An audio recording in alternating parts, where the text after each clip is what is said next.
Chapter 508. Hearing Gohan's question, Qinpin and Gu Yun looked at each other, then shook their heads vigorously. It's not Qinpin. It's definitely not Qinpin. The flesh on Qinpin's face bulged. It seemed that Qinpin had gained some weight recently. Qinpin is still a lowly. No. Qinpin is still a young girl. How could it be Qinpin? It's definitely not Qinpin. Qing Jian said with certainty. Was there a young girl who would call herself a young girl in such an open and above-board manner? It's not Xiao Yun either. Gu Yun immediately disassociated herself and hugged Qinpin, who was next to her. She had a scary look on her face as she said, Xiao Yun is Big Brother's little sister. Although Xiao Yun plans to push Big Brother down, it's better for Xiao Yun to grow up a bit. After that, Gu Yun pinched Qinpin's chubby face and added, at least a bit older than this cute guy. Hey, tell me clearly, who are you calling cute? Qinpin heard Gu Yun's words and immediately turned around to question Gu Yun. What's wrong with me saying you're cute, you stupid cute guy? I want to eat some of your mouth. Alright, the two cute guys started fighting as they talked, trying to bite off each other's mouth. This scene was really cute. More importantly, looking at Qinpin and Gu Yun's twisted bodies, Gohan felt that they shouldn't have done that to him. He heard that after doing that, walking would hurt so much that they would have to walk separately. Moreover, the two of them were so petite. If it was really the two of them, they probably wouldn't even dare to move, let alone fight. In that case, the only one who was suspicious was Etian. In the end, Etian rolled her eyes at Gohan and laughed. Up to you. If you think that I took one of your HP, then I'll take it as I did.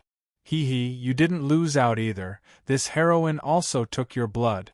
Blood from 3 lifetimes, I won't let you down. Well, seeing Etian's reaction, Gohan felt that Etian was a bit impossible. Moreover, with Etian's personality, she was definitely not the kind of sword maiden who was willing to trade her body for the safety of the sword wielder. Etian was different from other sword maidens. Other sword maidens were afraid of falling into a deep sleep and hoped to be active in the world, but Etian was the opposite. She should be a sword maiden who always wanted to sleep. From the looks of it, none of the 3 sword ladies seemed to be suspicious. Gohan did not plan to pursue the matter any further. Or perhaps he did not want to pursue the matter any further. If he really knew who the sword lady was, then Gohan would not know how to deal with his relationship with her. Gohan had never planned to become a sword companion with his sword lady. Forget it, the 3 of you listen to me. I, Gohan, have never been an irresponsible man. If you are willing, I will become sword companions with her and accompany her for the rest of my life. I will never let her down. Gohan finally said these words and left such a promise, then took the initiative to end the interrogation about his first night partner. TCH, who wants to marry you? Etian rolled her eyes and no longer paid attention to Gohan. Qinpin and Gu Yun looked at each other for a while, their eyes revealing some unfathomable emotions. Just like that, this matter that was of utmost importance to Gohan's life had temporarily come to an end. For a period of time, Gohan had been thinking about this problem for many sleepless nights. In his opinion, these 3 sword maidens didn't seem to be possible. He vaguely felt that there might be a 4th person among them, but as for who this 4th person was, Gohan really didn't have a clue. Later on, Gohan also looked for the survivors of the Yuyang Fort's counterattack and asked if they had seen someone enter his house. In the end, these sword-bearers gave Gohan a very definite negative answer. Because Gohan's house was near the city gate, almost everyone on the city wall could clearly see every movement in Gohan's house. Whether someone had entered Gohan's house or not couldn't be hidden from their eyes. However, there was a sword-bearer who gave Gohan such an interesting Qinpin. When he passed by Gohan's house, he heard the sound of running water. Why would a room without a drop of water be able to hear the sound of running water? It wasn't until everything was clear that Gohan knew the truth. Then, he could only helplessly accept this unexpected fact. Brother Gui, Yuan Ko is here, Yuan Ko is here. A ray of light flew back to the sword-bearer standing on the city wall. The sword-bearer ran in front of Gui and shouted. His sword maiden was a sword maiden of the path of slaughter.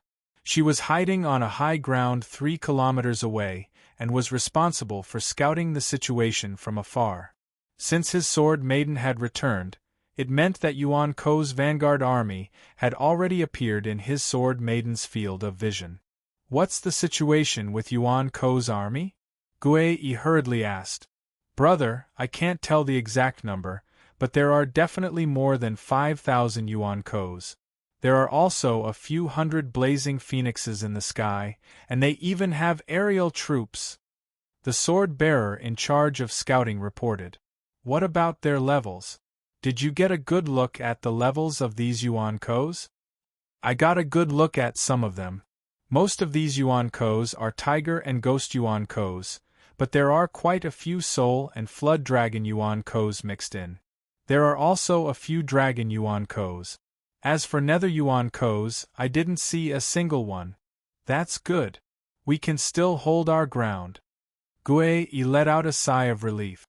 This was exactly the strength of Yuan Kos that he had expected to hold Fort Yuyang.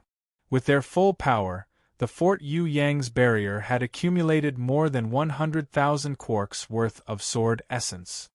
With more than 6 million quarks worth of energy, it should be able to hold off these Yuan Kos' attacks for 20 minutes. After 20 minutes, the main force from Yuzhang City would arrive, and they would be completely safe. With this thought in mind, Gui welcomed the dense group of Yuan Kos' vanguard. Just as the swordsman had reported, these Yuan Kos were mainly Tiger and Ghost Yuan Kos. All of you sword maidens, come into the dimensional barrier. Listen to my command and focus fire at any time. With Gui Yi's command, more than 40 sword maidens appeared in the middle of the dimensional barrier. With the dimensional barrier's protection, even if the sword maidens were only a meter away from the Yuan Ko, these Yuan Kos would not be able to hurt them. These huge numbers of Yuan Kos did not stop. They began to rush like a raging flood, crashing into the dimensional barrier of Fort Yuyang. The dimensional barrier did not have any color. Humans and sword maidens could not even sense its existence. However, in Yuan Ko's perception, the dimensional barrier was like a solid invisible wall that could not be crossed. Awoo! Swoosh swoosh. Cluck cluck cluck. The roars of various magical beasts gathered together. They raised their claws and began to madly attack the dimensional barrier. Some of the Yuan Kos that knew magic began to prepare their own innate magic to attack the dimensional barrier. On top of the city wall, Gui nervously looked at the display in front of him. This was the display that displayed the remaining energy of the dimensional barrier. The original number of 689,0400 began to rapidly decrease. In less than a minute, this number had dropped from 6.9 million energy to 6.5 million. In an instant, 400,000 energy had disappeared. If this kind of attack were to land on Gui Yi's team, it would be enough to wipe them a few hundred times over. 400,000 per minute, 4 million in 10 minutes, 8 million in 20 minutes. I have 7 million. If I add the sword essence that I can replenish in 20 minutes, I can definitely make it through. Gui quickly calculated. Previously, the 100,000 quarks of sword essences were the result of all the sword wielders emptying their bodies of sword essences and injecting them into the dimensional barrier system. Now, all the sword wielders' bodies were empty of sword essences. If they were not in combat, the sword maidens could recover about half of their sword essence in 20 minutes. However, their sword maidens were on standby, ready to charge into battle at any time. Once they were in combat, the sword maidens' sword essence recovery would immediately stop. All sword maidens, don't move. Wait for our orders. Everyone, focus on recovering your sword essence. Gui loudly ordered. Just like that, a few minutes passed. Just like normalization's calculation, the shield lost about 450,000 energy per minute. In addition to the sword essence that the sword wielder would need to recover, it seemed like the shield could last for another 20 minutes. Of course, things did not go as smoothly as they thought. Suddenly, a few dozen 3-story tall ogres with 2 heads and huge clubs appeared in front of Yuan Ko. They slammed their clubs heavily against the dimensional barrier. With just a single attack, the dimensional barrier's energy was reduced by 10,000 at a visible rate. These are the Ogre Chieftains, the Dragon-class Yuan Ko. Damn it, why did they appear at this time? Gui was anxious. The Ogre Chieftain wasn't scary in daily battles. Although they had 2 heads, they weren't of the same mind. In addition, their bodies weren't nimble enough, and they didn't have any long-range attack. The only thing they could do was to use their clubs to attack. Although the clubs in their hands did indeed have great offensive power, surpassing even the limits of a dragon-level elemental soul and faintly having the offensive power of a nether-level elemental soul, even a novice-famed sword-wielder's sword lady could easily grind these ogre chieftains to death. They were simply too clumsy. Normally, Gui would feel like he had meat delivered to his doorstep when he encountered the ogre chieftains. However, now that the ogre chieftains had appeared at the edge of the dimensional barrier, it was terrible. The ogre chieftains' sword maidens could deplete the ogre chieftains' energy by more than 100,000 per minute. If they allowed the ogre chieftains to continue attacking, they would not be able to last 20 minutes. Chapter 509. We have to kill those ogre chieftains, or else we won't be able to hold on. Gui, one thought popped into his mind, and he immediately began to give orders. Everyone, gather your sword maidens together, then charge out of the dimensional barrier and kill those ogre chieftains. Do you understand? Gui had no choice but to use the sword maidens to fight. However, once the sword maidens were used, it meant that the sword maidens could not recover their sword essence within a short period of time. The 40 sword maidens received their orders, and they charged out in front of one of the ogre chieftains. All of their skills were used on the unfortunate ogre chieftain. The ogre chieftain screamed. Even though he was a dragon Yuan Ko, he could not survive after being hit by 40 sword maidens' skills. He returned to the dimensional vortex. After killing the ogre chieftain, the sword maidens quickly retreated into the dimensional barrier to prevent the other Yuan Ko from destroying their shield. They still had 12 ogre chieftains to deal with. Very quickly, the sword maidens chose their next target. Unfortunately, most of their skills were on cooldown, so they could only use their swords to fight the ogre chieftain. Naturally, normal attacks dealt much less damage than skill attack. Even after 3 or 4 rounds of attacks, the ogre chieftain still failed to kill it. Meanwhile, the other primordial souls surrounding the ogre chieftain were no pushovers, either. 2 or 3 Diablo monsters simultaneously attacked an ancient sword-rank sword mistress next to them. Diablo monsters were typical Yuan Ko with high attack and low defense. Their attack power exceeded the standard of a Tiger-class Yuan Ko, reaching the standard of a Ghost-class Yuan Ko. After a few rounds of attacks, the ancient sword maidens' shields were broken. The sword maidens' sword wielders seemed to wake up from a dream. They hurriedly ordered their sword maidens to retreat back into the dimensional barrier. Although the sword maiden did not suffer much damage in terms of durability, her shields had been broken. It would take about 10 minutes for them to recover. In other words, they could not send their sword maidens out to fight for the next 10 minutes. The same thing happened to the other sword maidens, but their sword maidens were vigilant enough to retreat before their shields were broken. By the time the second ogre chieftain was killed, 3 ancient sword maidens had already lost their ability to fight. They needed to recover the energy of their personal shields before they could continue fighting. And the sword elemental energy in their bodies could no longer be supplied to the dimensional barrier, so they had to be used to repair the sword maidens' personal shields. Fortunately, they had only lost 3 ancient sword maidens. By the time they killed the 7th ogre chieftain, 20 of the sword maidens had already lost their shields. Without their shields, going out to kill the ogre chieftain would be suicidal. But similarly, if they ordered the remaining 20 sword maidens to attack, they would also be suicidal. The attacks of 20 sword maidens could not guarantee that they could kill the ogre chieftain in a short period of time. If they could not kill it in a short period of time, they would be killed by the massive Yuan Ko. For a moment, Gui Yi was at a loss. He had no idea how he should continue to defend this place. At the end of the day, there were too few swordbearers. Under normal circumstances, Fort Yuyang, which had a few hundred swordbearers, would have been incredibly easy to defend. He would not be as confused as he was right now, not knowing what to do. However, Gui Yi soon stopped worrying about the ogre chieftain, because something even more troublesome had happened. In the distance, a few large beasts had appeared in the Yuan Ko horde. They were as tall as a 3-story building, and they looked like giant rhinoceroses.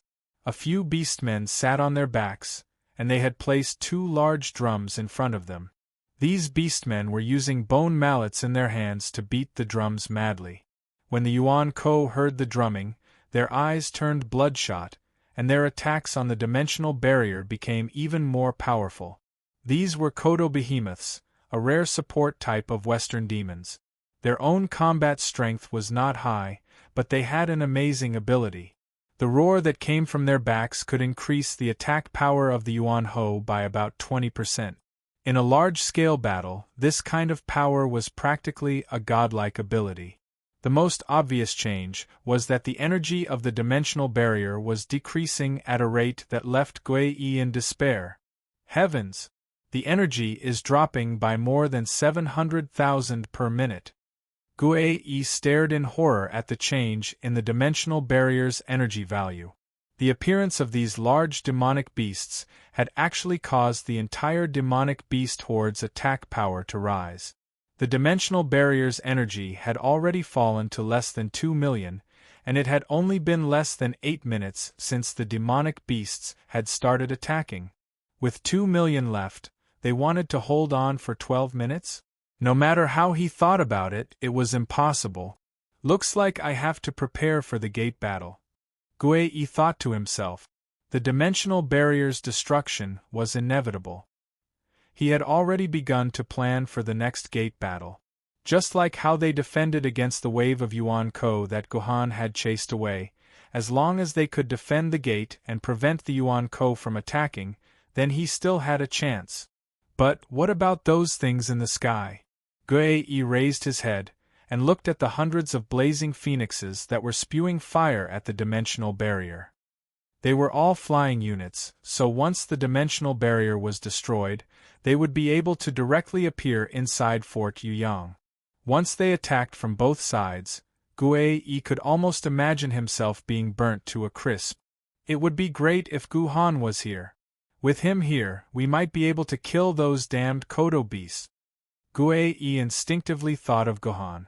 When Gohan fought against the underworld Yuan Ko and the Yuan Ko of Fort Yuyang, that terrifying battle prowess had been carved into Gui Yi's heart.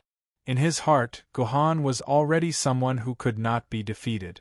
But Gohan is currently resting. If I call him over now, will he? Forget it, I can't care so much. Holding on to Fort Yuyang is the most important thing. Gui Yi was just about to send someone to call Gohan over, but when he turned around, Gohan had already appeared behind him. Brother Gohan, that's great. That's great. Seeing Gohan appear, Gui Yi was so excited that he couldn't even speak properly. All he could say was, "That's great, that's great." This made Gui Yi extremely happy. What's so great about that? Gohan smiled bitterly. What's the situation now? Can we hold on? It's terrible. Gui Yi smiled bitterly at Gohan as well. The dimensional barrier has been reactivated, but there's only 1,800,000 energy left. It can probably only hold on for another 3 minutes. But we're still 8 minutes short of the time we promised Sword Immortal Cloud Sky. I'm already preparing for the gate battle. Only 1,800,000 energy left. Gohan looked down at the monitor, then placed his palm on the Sword Essence Harvester. A few seconds later, The number on the monitor jumped from 1,800,000 energy to 2,400,000 energy. Just now, Gu Han had directly injected 10,000 quarks of sword essence into the dimensional barrier. Brother Gohan, you're already a famed sword-tier swordsman? Gue was shocked when he saw this. It's just that I have enough sword essence.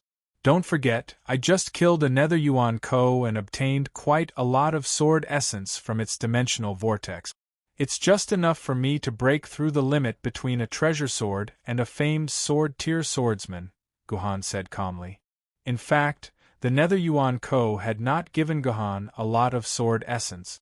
It was only about 1,000 quarks. Gue forced a smile when he saw the additional 600,000 energy point.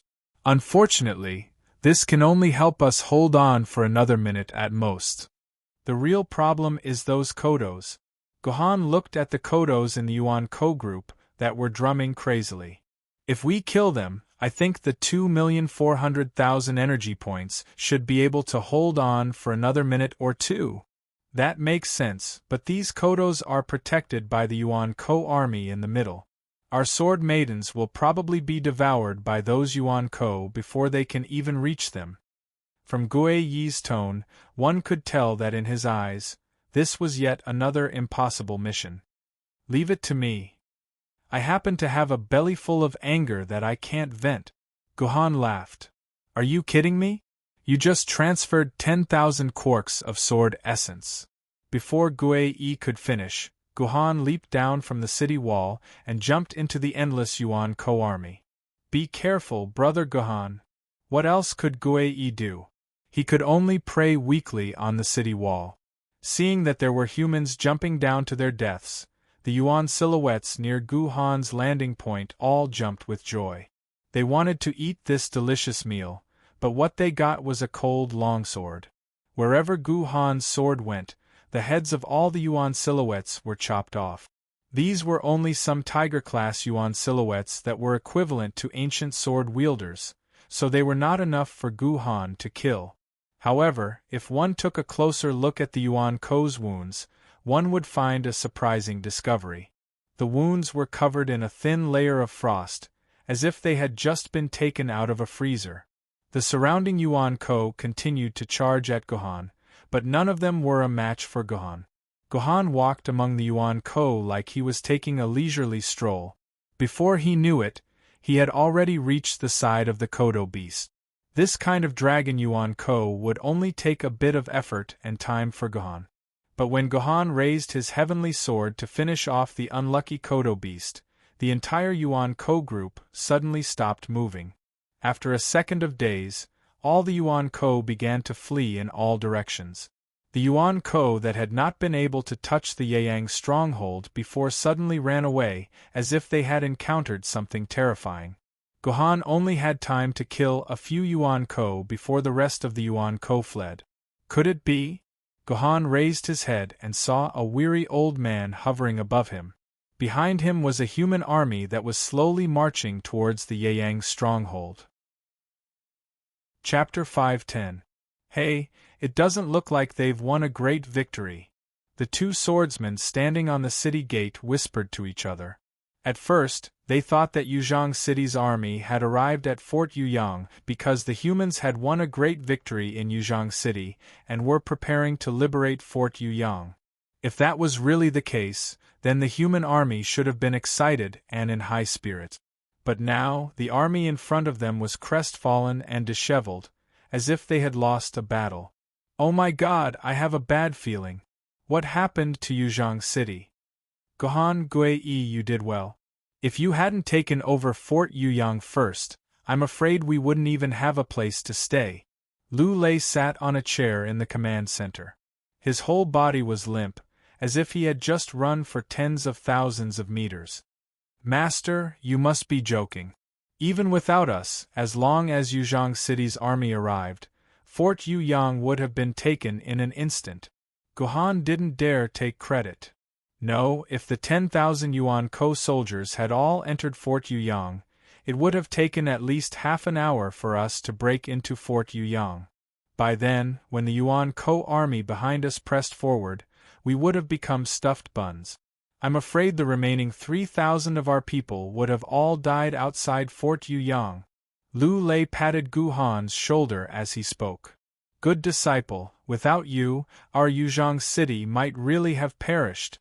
City of Death is exterminated. When Gu Han and Gui Yi heard these 3 words, their bodies started to tremble. The destruction of a dead city? What did that mean? Was Yuzhang city already destroyed? Master, what happened? Gu Han raised his head and stared into Lu Lei's eyes. Master, what happened to Yuzhang city? How is it? Lu Lei tightly grasped the armrest of his chair. The veins on the back of his hands were all bulging, as if his body had accumulated a huge amount of anger. Lu Lei was like a balloon that was filled with air, but in the next second this balloon burst. Lu Lei's anger seemed to have dissipated in an instant, and he became a useless old man again. Maybe he's still struggling at death's door. Maybe he's already gone. I can't do anything. Lu Lei's face became even older. Lost. Everything is lost. I lost. Old man Wu Dao also lost. I'm still alive. Old man Wu Dao left. What did Lu Lei mean? Old man Daolus left? What did that mean? Could it be that white stallion sword immortal Ju Wu Dao was already dead? Only then did Gohan realize that he had not seen sword immortal Baiju Wu Dao's figure throughout the entire process. At first, Gohan thought that Ju Wu Dao was in charge of guarding Yuzhang City and did not follow the army. Only now did he remember that if there was really a celestial sword-tier sword wielder guarding Yuzhang City, then according to the rules, the person guarding Yuzhang City should be Lu Lei, the sword pavilion master, and not the sword committee chairman, Ju Wu Dao. Suddenly, Gohan remembered another detail. When Gui Yi and Lu Lei had first communicated, Lu Lei had said this: I am the chairman of Yuzhang City's sword committee, Cloudy Sword Immortal Lu Lei. At first, Gohan thought that Lu Lei had made a slip of the tongue and missed the word vice-chairman. Now, Gohan understood that Lu Lei had really become the chairman of Yuzhang City's sword committee, because the original chairman, Ju Wu Dao, was dead. Impossible! Master Sword Immortal Baiju, he. Gui Yi's reaction was not slow. He quickly analyzed the terrifying truth in Lu Lei's word. However, Gui Yi could not accept this explosive news at all. He took a few steps back dumbly and sat on the ground. Don't ask Master Cloudy Sky, I will answer your questions. Let Master Cloudy Sky rest for a while. He has almost used up all the sword essence in his body. The pleated sword spirit walked in from the door. He had gone to arrange the arrangements for the army in Fort Yuyang, so he was a little late and came to answer a ting. Following that, as the pleated sword spirit narrated, the whole picture of the incident was slowly outlined. This morning, Yuzhang City had organized half of the swordsmen to launch the biggest counterattack since Yuan Ko's invasion. More than 5,000 swordsmen, under the unified leadership of 12 spirit sword-level swordsmen and 2 immortal sword-level swordsmen, launched a surprise attack on Yuan Ko's army in Maiden mountain range.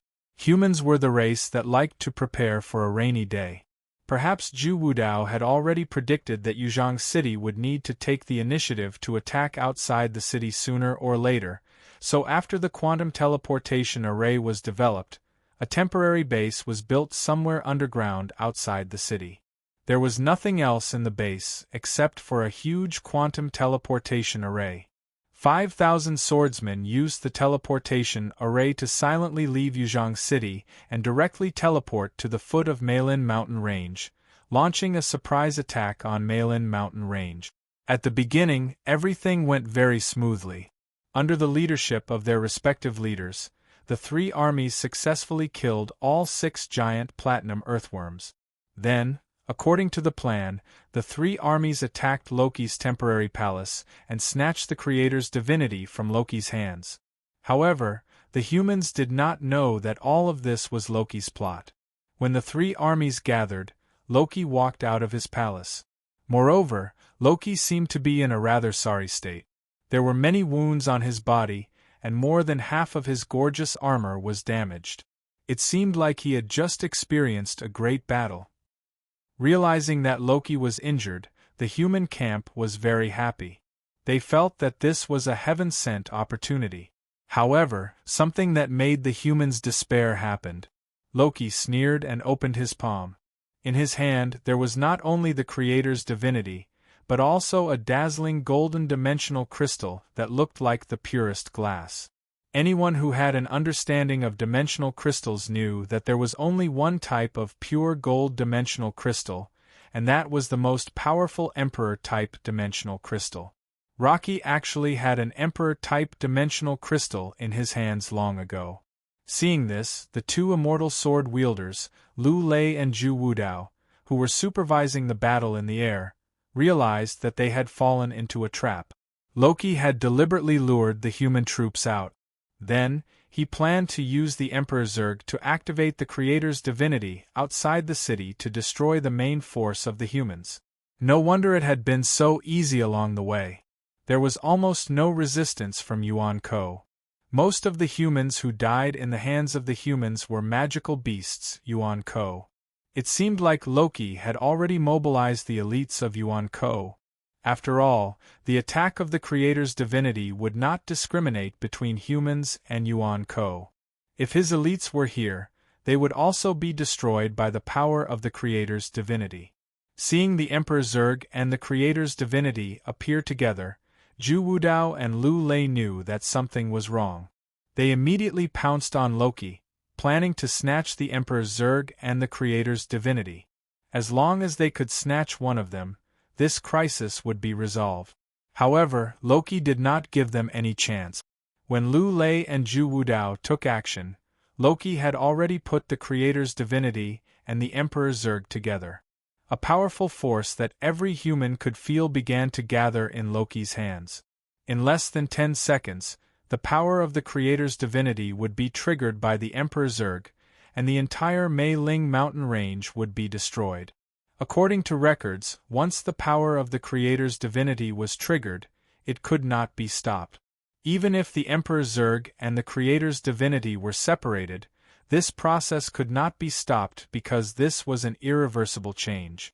At this moment, for Lu Lei and Zhu Wudao, the best choice was to quickly leave the Mei Ling mountain range through the Void Gate. If they were lucky, they could escape with all the Spirit Sword-level sword-bearers and preserve the top force of Yuzhong City. But in this case, Lu Lei and Zhu Wudao's lives would be saved, but the lives of more than 5,000 sword-bearers would be lost. At this critical moment, they could either choose to sacrifice themselves or others. Zhu Wudao did not hesitate. He made the firmest and greatest choice in his life. He wanted to sacrifice himself to save these sword-wielders who had been brought to the gates of hell. Immortal sword-wielders could open the Void Gate to move, but the size of the Void Gate was extremely limited. Without causing any side effects, they could at most open a Void Gate that could accommodate about 20 people. However, if there were sword-wielders who risked their lives to not open the Void Gate, then they might be able to open a Void Gate that could accommodate more people. Zhu Wudao made such a choice. In just 3 seconds, he burned all his sword essence and life to open a large void door. However, this void door was not used to transfer the sword-bearers. Even if Zhu Wudao burned all his life, he would not be able to open a void door that could hold 5,000 people. Zhu Wudao's Void Gate was prepared for Rocky. With his Void Gate, he rushed directly towards Rocky, who was moving slowly due to activating the power of the creation godhood. He hugged Rocky and rushed into his Void Gate, allowing the power of the creation godhood to explode in the world inside the Void Gate instead of acting on the Mei Ling mountain range. He had probably already expected that he would not be able to return from this trip. Before he rushed towards Rocky, Zhu Wudao handed over all his sword maidens, including the sword-wielders who were immortal sword-wielders, to Lu Lei. 5 seconds after Rocky and Lu Lei disappeared into the world of the Void Gate, Zhu Wudao's sword maidens instantly lost all their spirituality and returned to their original bodies that were like ordinary iron. This meant that these sword maidens had once again fallen into a deep sleep. There was only one reason for this, and that was that their master, sword immortal Zhu Wudao, was dead. These sword maidens had lost their sword wielders. On this day, Yuzhang City was in mourning. Chapter 511. This is a decision and a sacrifice that is destined to be great. You will become a great man in Yuzhang City's history, and I will just be a passerby in Yuzhang City. You are really smart, Zhu Wudao. You took away my chance to go down in history. I hate you so much. I wish I was the one who opened the Void Gate. This was what Lu Lei said at Zhu Wudao's memorial service in the future. It was also something that moved countless people to tears. Gu Han believed that although it only took his master and Zhu Wudao 1 or 2 seconds to decide who would be the sacrifice, they had used countless ways to convince each other to be the sacrifice. Although the two old men always bickered and talked trash to each other, they must have been the best of friends in their lives. They had supported each other to get to where they were today, but now they had to be separated forever. Gu Han believed that his master and Zhu Wudao had only used 1 or 2 seconds to decide who would be the sacrifice. After Sword Immortal Baiju left, Yuzhang City only had Lu Lei as an immortal sword wielder. Coupled with the upcoming difficult sword era, Yuzhang City would probably enter its most bleak time. Of course, these were all in the future. The most important thing now was what was the situation in Yuzhang City? Why did a large group of people appear in Yeyang Fortress, which was 200 kilometers away from Yuzhang City? The pleated sword spirit continued to explain. Although Zhu Wudao used his life to open the Void Gate and brought Loki and the power of the creation divinity into the world of the Void Gate. But this couldn't control Loki for a long time. As the controller of the creation divinity, Loki shouldn't be attacked by the creation divinity. Otherwise, he wouldn't have the guts to activate the creation divinity himself. Loki was also a universe-level Yuan Ko, and he also had the ability to travel through the Void Gate. Although Zhu Wudao would definitely go as deep as possible after bringing Loki into the Void Gate, so that Loki wouldn't be able to find the correct exit coordinates of the Merlin mountain range for a while, this could only buy him a little more time. Maybe it would only take 10 minutes for Loki to return to this world. Therefore, after Zhu Wudao's death, Lu Lei forcibly controlled his emotions and began to command the 3 troops to retreat to the quantum teleportation array that they had used to come to Yuzhang City, attempting to return to Yuzhang City through the quantum teleportation array. Because Loki had withdrawn the elites of Yuan Ko in advance, they did not encounter much hindrance when they returned to the vicinity of the quantum transmission array. But when they arrived at the transmission array, something terrifying happened. The quantum teleportation array had actually been activated. An endless stream of Yuan Ko was being transported into Yuzhang City through the quantum teleportation array. This discovery almost caused Lu Lei to collapse on the spot. When the quantum teleportation array was developed by humans, they had considered the loophole of Yuan Ko using the quantum teleportation array to launch a surprise attack on humans. Therefore, humans had made sufficient preparations for the quantum teleportation array. First, the quantum teleportation array was equipped with Yuan Ko detection equipment. Once Yuan Ko was detected, the core equipment of the quantum teleportation array would automatically lock down. Without a 126-digit password, it was absolutely impossible to restart the quantum teleportation array. Second, the quantum teleportation array was guarded by sword-bearers all year round. Once they discovered that Yuan Ko was approaching and they could not deal with it themselves, they would leave through the quantum teleportation array and lock it down at the same time. Third, the quantum teleportation array was equipped with a manually controlled self-destruct device.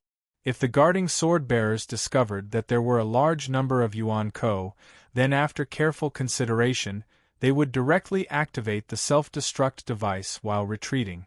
Just like when the pleated sword spirit retreated from Yeyang Fortress, he had directly activated the self-destruct device. Fourth, There were also sword-bearers at the other end of the quantum teleportation array who were responsible for the same task. Once the defensive measures on the other end were completely ineffective, they would immediately shut down the quantum teleportation array the moment they saw Yuan Ko teleporting in, or directly destroy the quantum teleportation array. All in all, humans had set up almost perfect safeguard. In the 10 years since the quantum teleportation array had been in use, there had never been a case of Yuan Ko teleporting to the other side through the quantum teleportation array. But now, the security of the quantum teleportation array had been breached. A large number of Yuan Ko had actually teleported directly into Yuzhong City through the quantum teleportation array. This was a devastating discovery. Yuzhong City's dimensional barrier had completely lost its effect, and the ordinary humans in Yuzhong City would inevitably suffer extremely heavy losses. This was something that Yuzhong City had never imagined. One could imagine that Yuzhong City was now in an abyss of suffering. When Lu Lei saw this scene, he almost died of anger. He immediately ordered his troops to clear out Yuan Ko at the entrance and reoccupy the quantum teleportation array. However, the location of the quantum teleportation array had gathered almost all of Yuan Ko's troops. It was easier said than done to clear out Yuan Ko near the quantum teleportation array. After fighting for about 10 minutes, not only did humans not get close to the quantum teleportation array, but they also suffered heavy casualties. After hundreds of sword-bearers died, Lu Lei could only make a prompt decision. He used his personal terminal to control the quantum teleportation array to self-destruct. After seeing the quantum teleportation array destroyed, Lu Lei's heart ached. He regretted not having made this decision earlier.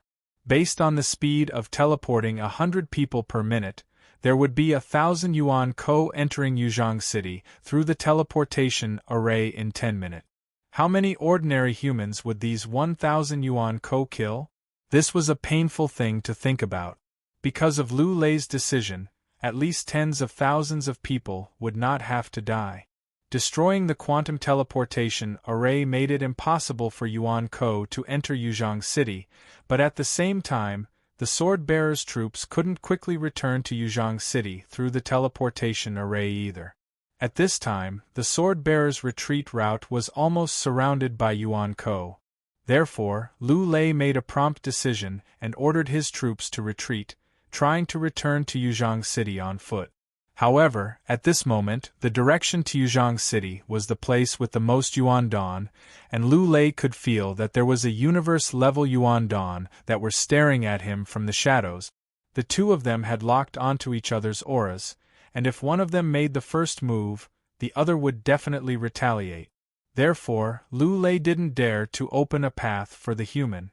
Even if Lu Lei opened a path, he didn't have a large area of effect attack. Facing hundreds of thousands of Yuan-dan, Lu Lei wouldn't be able to open a path. Therefore, the troops could only retreat to the area where Yuan Ko was the weakest. Yuan Ko chased after them, tightly guarding the path to Yuzhong City, making it impossible for the human army to return to Yuzhong City. Gradually, the troops began to advance towards Fort Yuyang. Lu Lei knew that Yuan Ko was trying to work together with the Yuan Ko of Fort Yuyang to completely surround the humans and annihilate Lu Lei's troop. Lu Lei even noticed that 10,000 Yuan silhouettes, which were the fastest among the Yuan silhouettes, didn't care about Lu Lei at all as they charged towards the Yuyang fort. It was very obvious that they wanted to increase the strength of the Yuyang fort. They wanted to ensure that the Yuyang fort would have enough strength to protect their path of retreat. Just as Lu Lei was about to make a decisive decision to forcefully break through the encirclement from Yuzhong City, regardless of the number of casualties, the pleated sword spirit came looking for him. He actually told him that the group of sword-bearers who had been abandoned by Zhu Wudao had escaped from Fort Yuyang, and that Fort Yuyang was currently defenseless. This also explained why Gohan couldn't contact Yuzhong City, but could contact Lu Lei's troops. This was because the humans' quantum base station was located in the core area of Yuzhong City. Similarly, the large-scale quantum teleportation array was also located in the core area.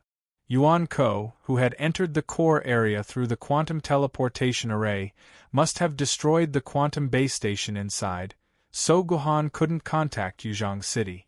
When the distance between the personal terminals was less than 100 kilometers, the personal terminals could rely on their own signals to maintain contact, so there was no need for a base station.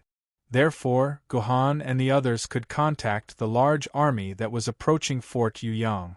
Then, the pleated sword spirit proposed a very risky plan. He believed that since Fort Yuyang's defenses were currently defenseless enough to allow 40 people to escape, then these 40 people might have a chance to reoccupy Fort Yuyang. As long as they could do this, then retreating to Fort Yuyang would not be a dead end for the majority of the army, but a path to survival. With the protection of Fort Yuyang's dimensional barrier, they would be able to resist the siege of Yuan Ko, and they could even take the opportunity to recover their morale. Then, they could decide whether to return to Yuzhong City to provide support or retreat to Yanjing City, and use the power of Yanjing City to liberate Yuzhong City. What if they can't reoccupy Fort Yuyang? Lu Lei couldn't help but ask himself this question. In fact, he knew better than anyone else that the success rate of the pleated sword spirit's plan was too low, probably less than 20%. Gue Yi and the others might very well go back and die. Therefore, Lu Lei personally communicated with Gue Yi and Gohan. When he found out that Gohan was also there, Zhu Wudao felt that the 20% chance had become 30%. That was why he sternly asked Gohan if he had the confidence to return to Fort Yuyang. If Gohan had said no, he would have asked Gohan to return to the main army and then think of a way to break out of the encirclement. However, since Gohan had said yes, Lu Lei decided to trust Gohan and let them do as they pleased. When he found out that Fort Yuyang had really been reclaimed by Gohan, Lu Lei was extremely excited.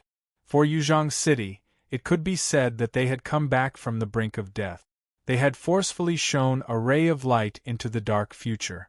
In his excitement, Lu Lei immediately ordered the sword-bearers to speed up. That was how they managed to reach Fort Yuyang 5 minutes earlier, scaring away the 10,000 Yuan Ko vanguard. This was the entire story of Yuzhong City's operation. It could be said that it was an absolute defeat. If it weren't for Gohan leading Gue Yi and the others, who had unexpectedly reclaimed Fort Yuyang and withstood the enemy's counterattack, the human sword-bearers would very likely have been completely surrounded and killed in the area around Fort Yuyang. The only organized sword-bearers in Yuzhong City would also have been wiped out. Yuzhong City would really have been wiped out. It was undeniable that up until now, if anyone had contributed to this operation, the person with the most credit would undoubtedly be Zhu Wudao. The second place would be the team of 40 led by Gohan. It was them who had given the over 3,000 sword-bearers hope of survival. Chapter 5:12. When the pleated sword spirit finished narrating the whole story without any emotion, Gohan's expression was very ugly. It was as if he had just been fished out of a pickle jar. Yuzhong City had suffered such a heavy blow. This was definitely not something that Gohan wanted to see. Moreover, Yuzhong City had already been invaded by Yuan Ko. Judging from the time, it had already been more than 3 hours. Only God knew what kind of hell Yuzhong City was in now. Master, Gohan requests to fight.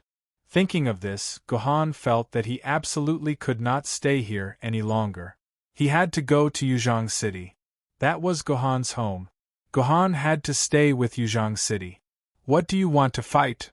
Lu Lei opened his eyes and looked at Gohan. If you tell me that you want to go to Yuzhong City, then shut your mouth. I will not allow you to die. Why? Gohan cried out, Master, why don't you let me go to Yuzhong City? Is it wrong for me to want to protect Yuzhong City with all my heart? Master, are you not going to help Yuzhong City after the repairs are done? Yes, you are right. I have decided that after the repairs are done, everyone will directly retreat to Yanjing City. We will not go back to Yuzhong City. It was obvious how painful Lu Lei's decision was, but he still gritted his teeth and said his decision. Gohan, we are the last hope of Yuzhong City. Yuzhong City can no longer be saved. With Loki's creation divinity, we have no chance of winning. Moreover, Loki should have only been delayed by tyrannical for a few minutes. If he had pursued us with all his strength, we would have already died under the attack of the creation divinity. But Loki did not appear. I suspect that he has already taken the creation divinity to Yuzhong City and can't wait to destroy Yuzhong City. Now, Yuzhong City is most likely. Lu Lei could not continue, but the meaning of his words was clear. Lu Lei believed that Yuzhong City might have already been destroyed by the attack of the creation divinity. No, Master, I don't think so. Gohan retorted loudly. Since Loki already had the Imperial Zergs, why didn't he attack Yuzhong City directly? Why did he have to lure us out first? With the Emperor's seed here, Loki can directly destroy our dimensional barrier without resorting to such trick. Therefore, I suspect that there must be some kind of restriction on Loki using the creation divine spark. That's why he tried to hit our sword wielder and destroy him in one go. Loki didn't go after you not because he went directly to Yuzhong City, but because his creation divine spark is in a state of cooldown.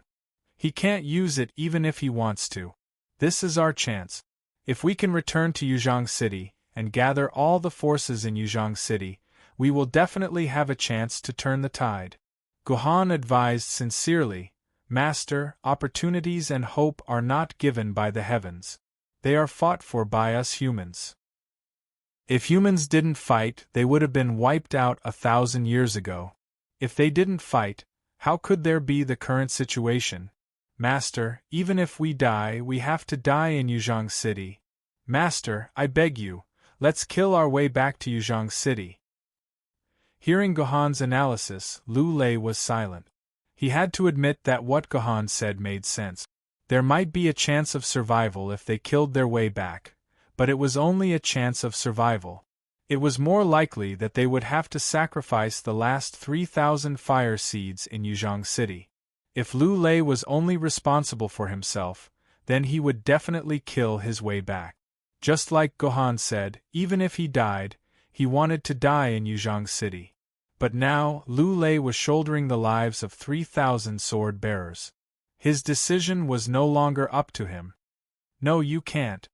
In the end, Lu Lei still made such a decision. After resting for 2 hours, everyone will immediately retreat to Yanjing City. I have already sent a request for help to His Majesty Haotian. His Majesty Haotian has personally come to meet us. In 2 hours, we will be able to meet with His Majesty Haotian. His Majesty Haotian will come. Hearing this news, Gohan was shocked. He immediately said, Master, this is our chance to counterattack. With His Majesty Haotian here, even if Loki has the godhead of creation, there is nothing to be afraid of. With His Majesty Haotian's help, we can definitely take back Yuzhong City. Why should we escape? If His Majesty Haotian could make a move, he would have done so long ago.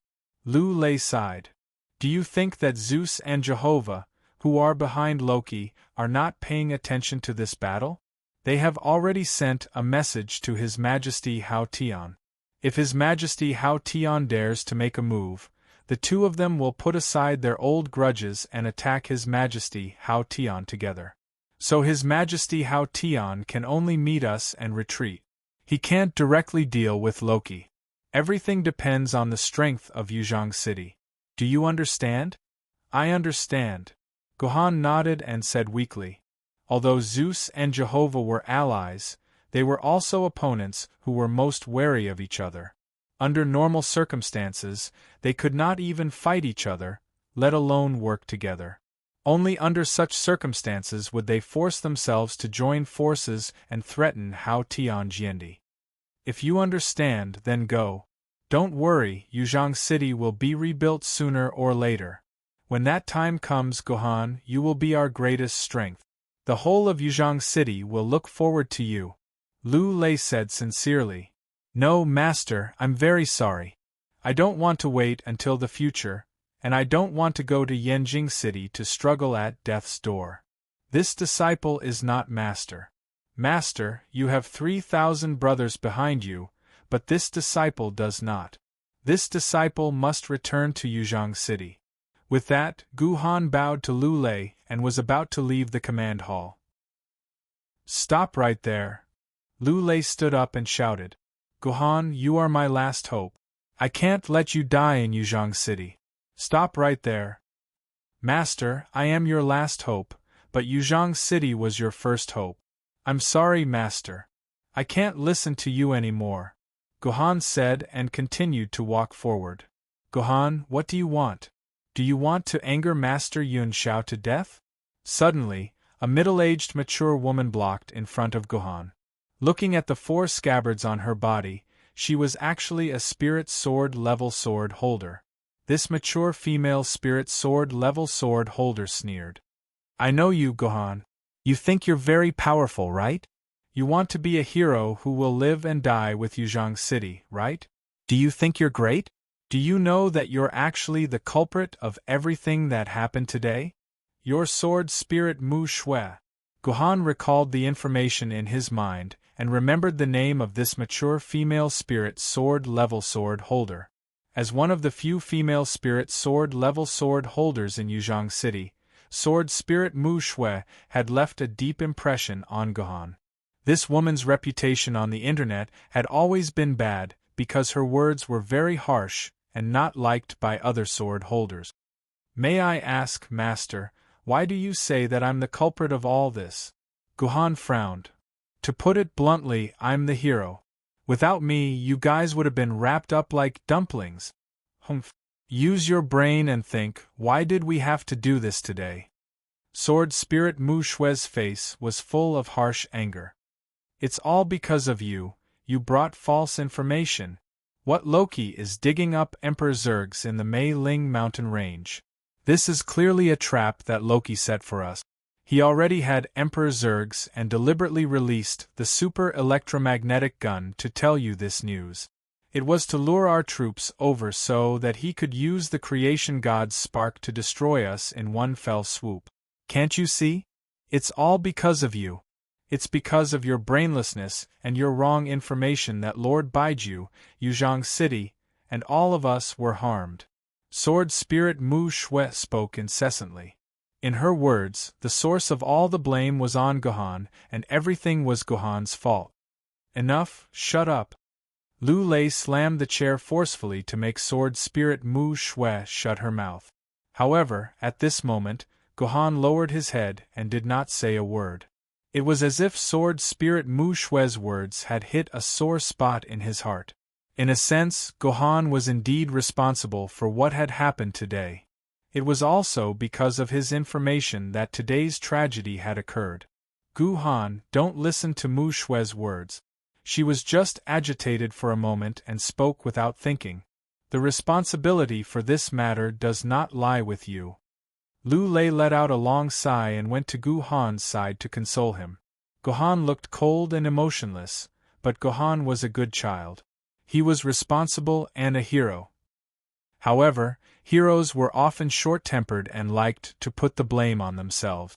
This Gu Han must not take the initiative to put the blame on himself. How could a little fellow like him bear such a heavy responsibility? If he really felt that these disasters were caused by his mistake, he would definitely collapse from the moral condemnation. This was not a scene that Lu Lei wanted to see. Sword Spirit Mu Shui. After Lu Lei consoled him a few words, Gu Han raised his head and faced this woman.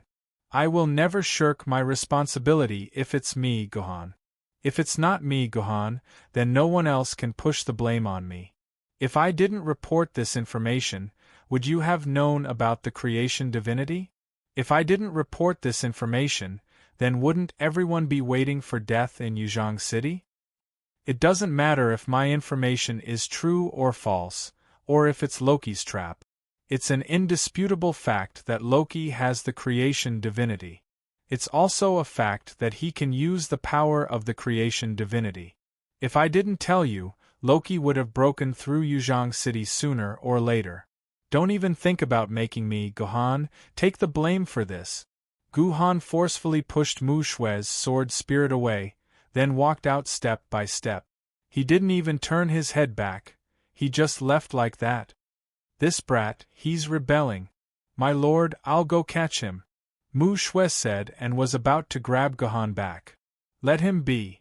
Lu Lei called out to the Mu Shue sword spirit, leaving behind a sentence that made one reminisce.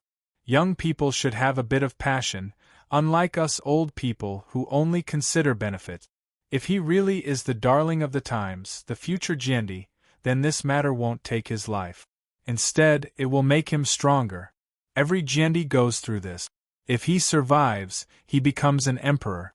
If he dies, he's still a real man. Let him go. In fact, Lu Lei only dared to think about it. He didn't dare to have even a 1% chance of success. What if Gohan really saves Yuzhong City? Chapter 513. Gohan, are you really going back to Yuzhong City? Gue Yi rushed out of the command hall. When he saw Gohan, Gohan was already standing on top of the Fort Yeyang's walls. Below the walls, outside the dimensional barrier, were close to 100,000 yuan ko. I've already said it in the command hall. You don't have to persuade me anymore. Gohan did not give Gue Yi a chance to persuade him. You've misunderstood me. I'm not trying to persuade you. Gue Yi shook his head. I want to go with you. Go with me? Gohan turned his head and stared into Gue Yi's eyes. I'm also a sword bearer of Yuzhong City. My parents and siblings are all in Yuzhong City. If they're gone, I don't want to live anymore, so I have to return to Yuzhong City. Just like you said, even if I die, I want to die in Yuzhong City. To think that Gue Yi would say something like this. I understand what you mean. Gohan patted Gue Yi's shoulder. But I can't bring you there. Stay here at Fort Yeyang and help your master. By the way, you can tell me your family's address and appearance. If I happen to pass by your house or see your family, I'll save them. Why don't you bring me along? Gue Yi panicked. I don't need you to help me save them. I want to save my family myself. What a joke. Look at how many yuan ko there are here. Gohan held the Gue Yi scroll and looked down from the city walls.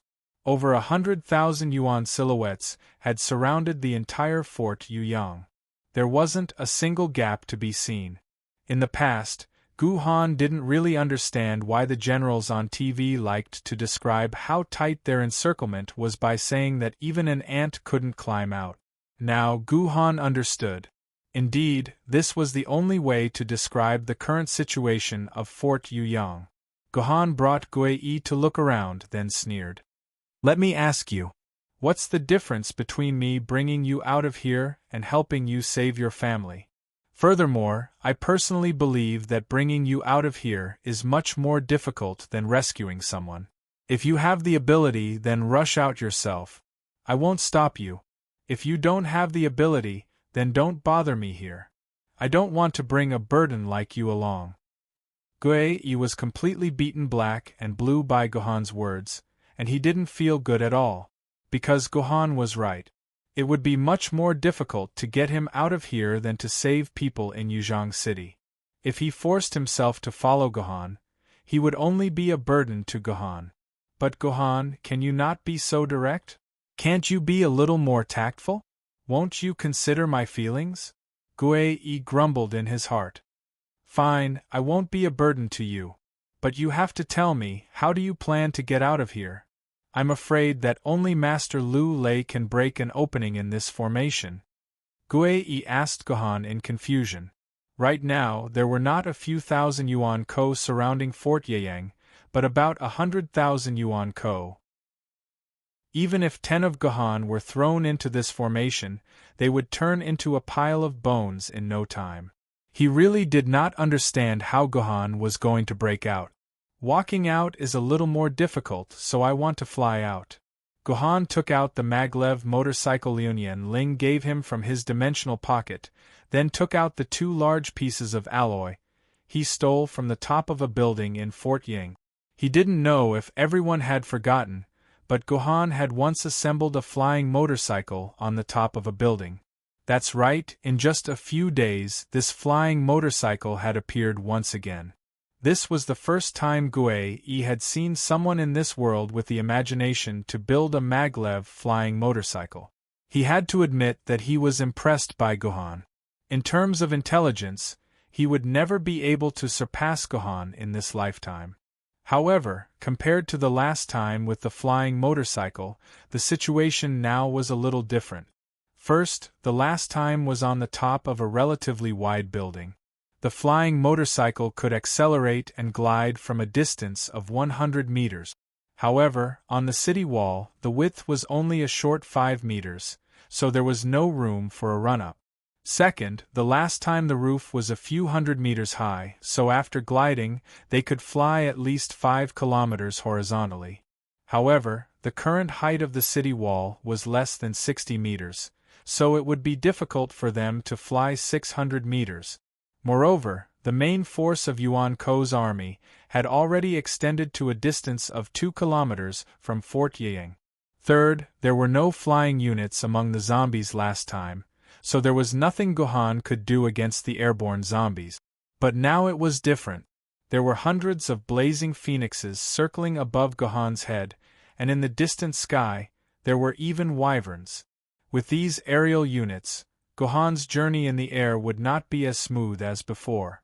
Of course, in the face of these difficulties, Gohan had his own solutions. The problem of the lack of width was the best solution. After all, the flying motorcycle could fly about 3 meters above the ground, which was enough to ignore the battlements of the city wall. The motorcycle only needed to run a lap around the entire city wall to reach its maximum speed. Gohan waved to Gue, then drove the hoverbike around the city wall once, then looked in the direction of Yuzhang City, and jumped off the city wall, leaving a beautiful curve in the sky. Unfortunately, the Yuan Kos immediately noticed this curve. The Yuan Kos on the ground began to make a ruckus, constantly pouncing upwards, trying to catch Gohan in the air. Of course, these Yuan Kos would not be able to catch Gohan before Gohan landed. Gohan's biggest threat was the blazing phoenixes circling in the sky. A group of blazing phoenixes closest to Gohan began to dive down, their sharp beaks slightly opened, and a red flame began to gather within. Blazing phoenixes. From the name alone, one could tell that they were fire-attributed magical beasts. Fire-type magic was their forte. The temperature of each fireball in their beaks could reach more than 5,000 degrees, and ordinary water could not extinguish these flames. If these fireballs were shot near Gohan, putting aside the question of whether Gohan could withstand the flames, the maglev motorcycle alone would not be able to withstand them. So, Gohan could not let these flames get close to him. Gohan steered the maglev motorcycle with one hand and drew his heavenly sword with the other. Without even turning his head, he released 3 beams of sword energy behind him. These beams of sword energy accurately bombarded the blazing phoenixes, and fiery red feathers flew all over the mountain. Of course, it was impossible for 3 beams of sword energy to kill the dragon-class Yuan Ko's blazing phoenixes. However, Gohan's target was not their bodies, but their wings. The blazing phoenix's wings had more or less chunks of flesh shaved off. The immense pain and loss of balance had caused the blazing phoenixes to lose the ability to fly, and they fell from the sky like plucked pheasants. The fireballs in their beaks had just finished accumulating, and they all hit Yuan Ko's head. Some of the lower-level Yuan Ko's blazing phoenixes were directly burned to ashes by the flames. After getting rid of the blazing phoenixes, the biggest threat was the large group of wyverns in front of Gohan.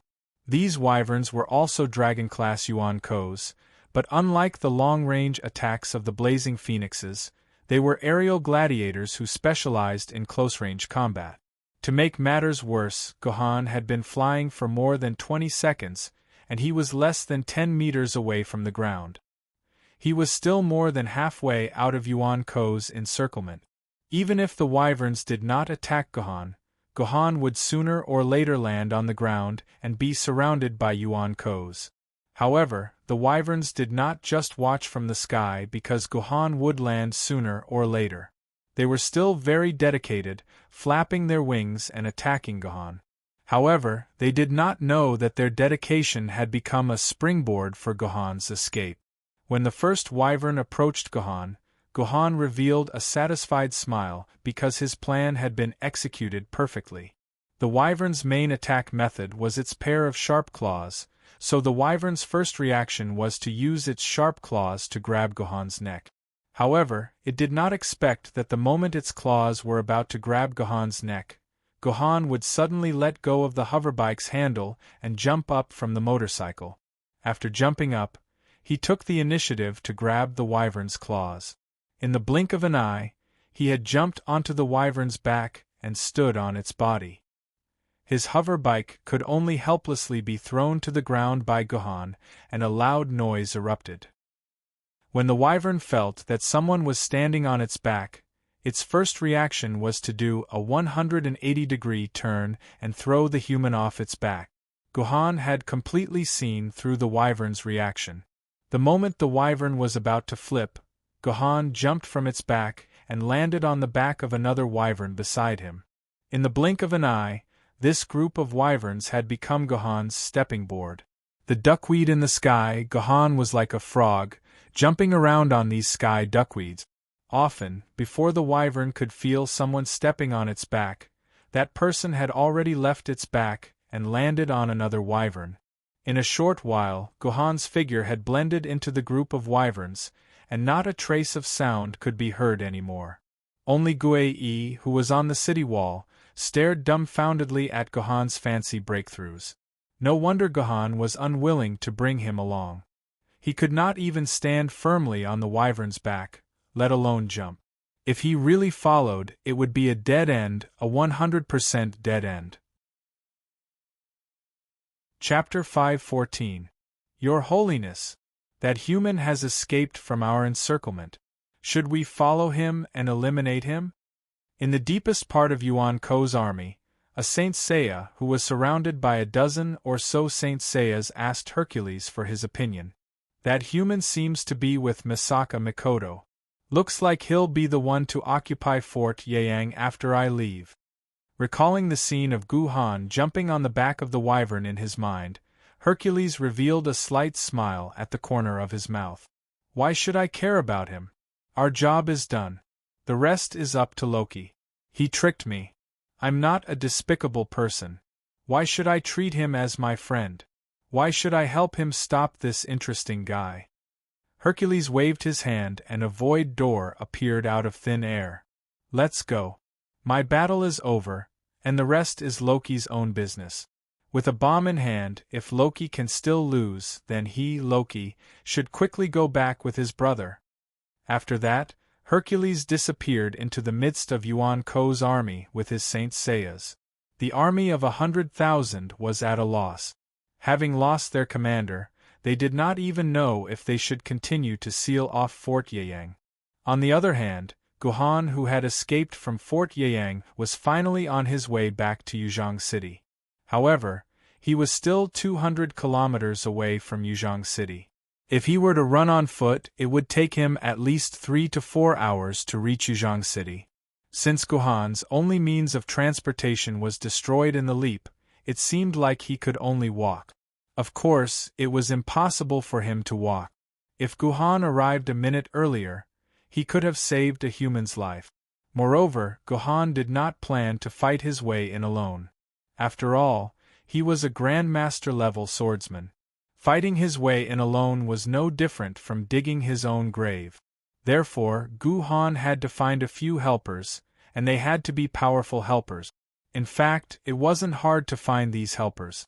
Gohan already had 3 of them, and they were all at the universe realm. When Gohan and Liuyan Ling parted ways to escort Misaka Mikoto, Gohan had ordered the 3 Egyptian gods to protect Liuyan Ling and the rest in secret.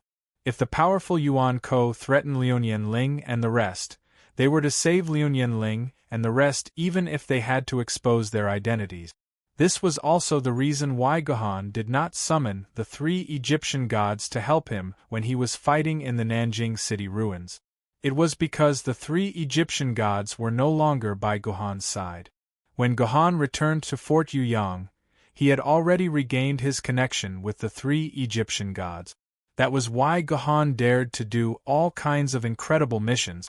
If he really could not do it, he still had the three Wu-level Yuan Kos to help him.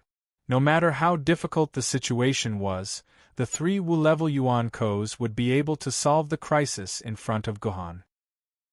However, unless it was a life-and-death crisis, Gohan would not let the three of them come out.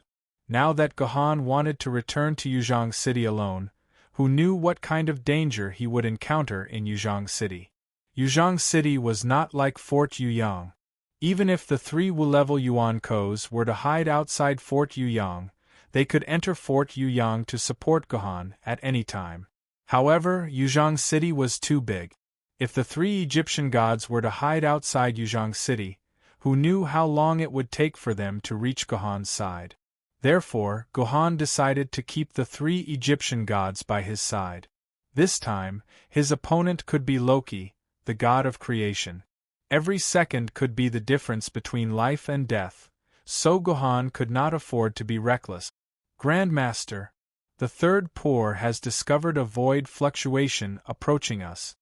A small head suddenly popped out of Gohan's hair. Then, the other 7 heads popped out as well.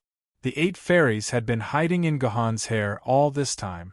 Ever since they entered Fort Yuyang, these 8 fairies had been hiding in Gohan's hair. No matter how intense Gohan's battle was, they never came out of his hair.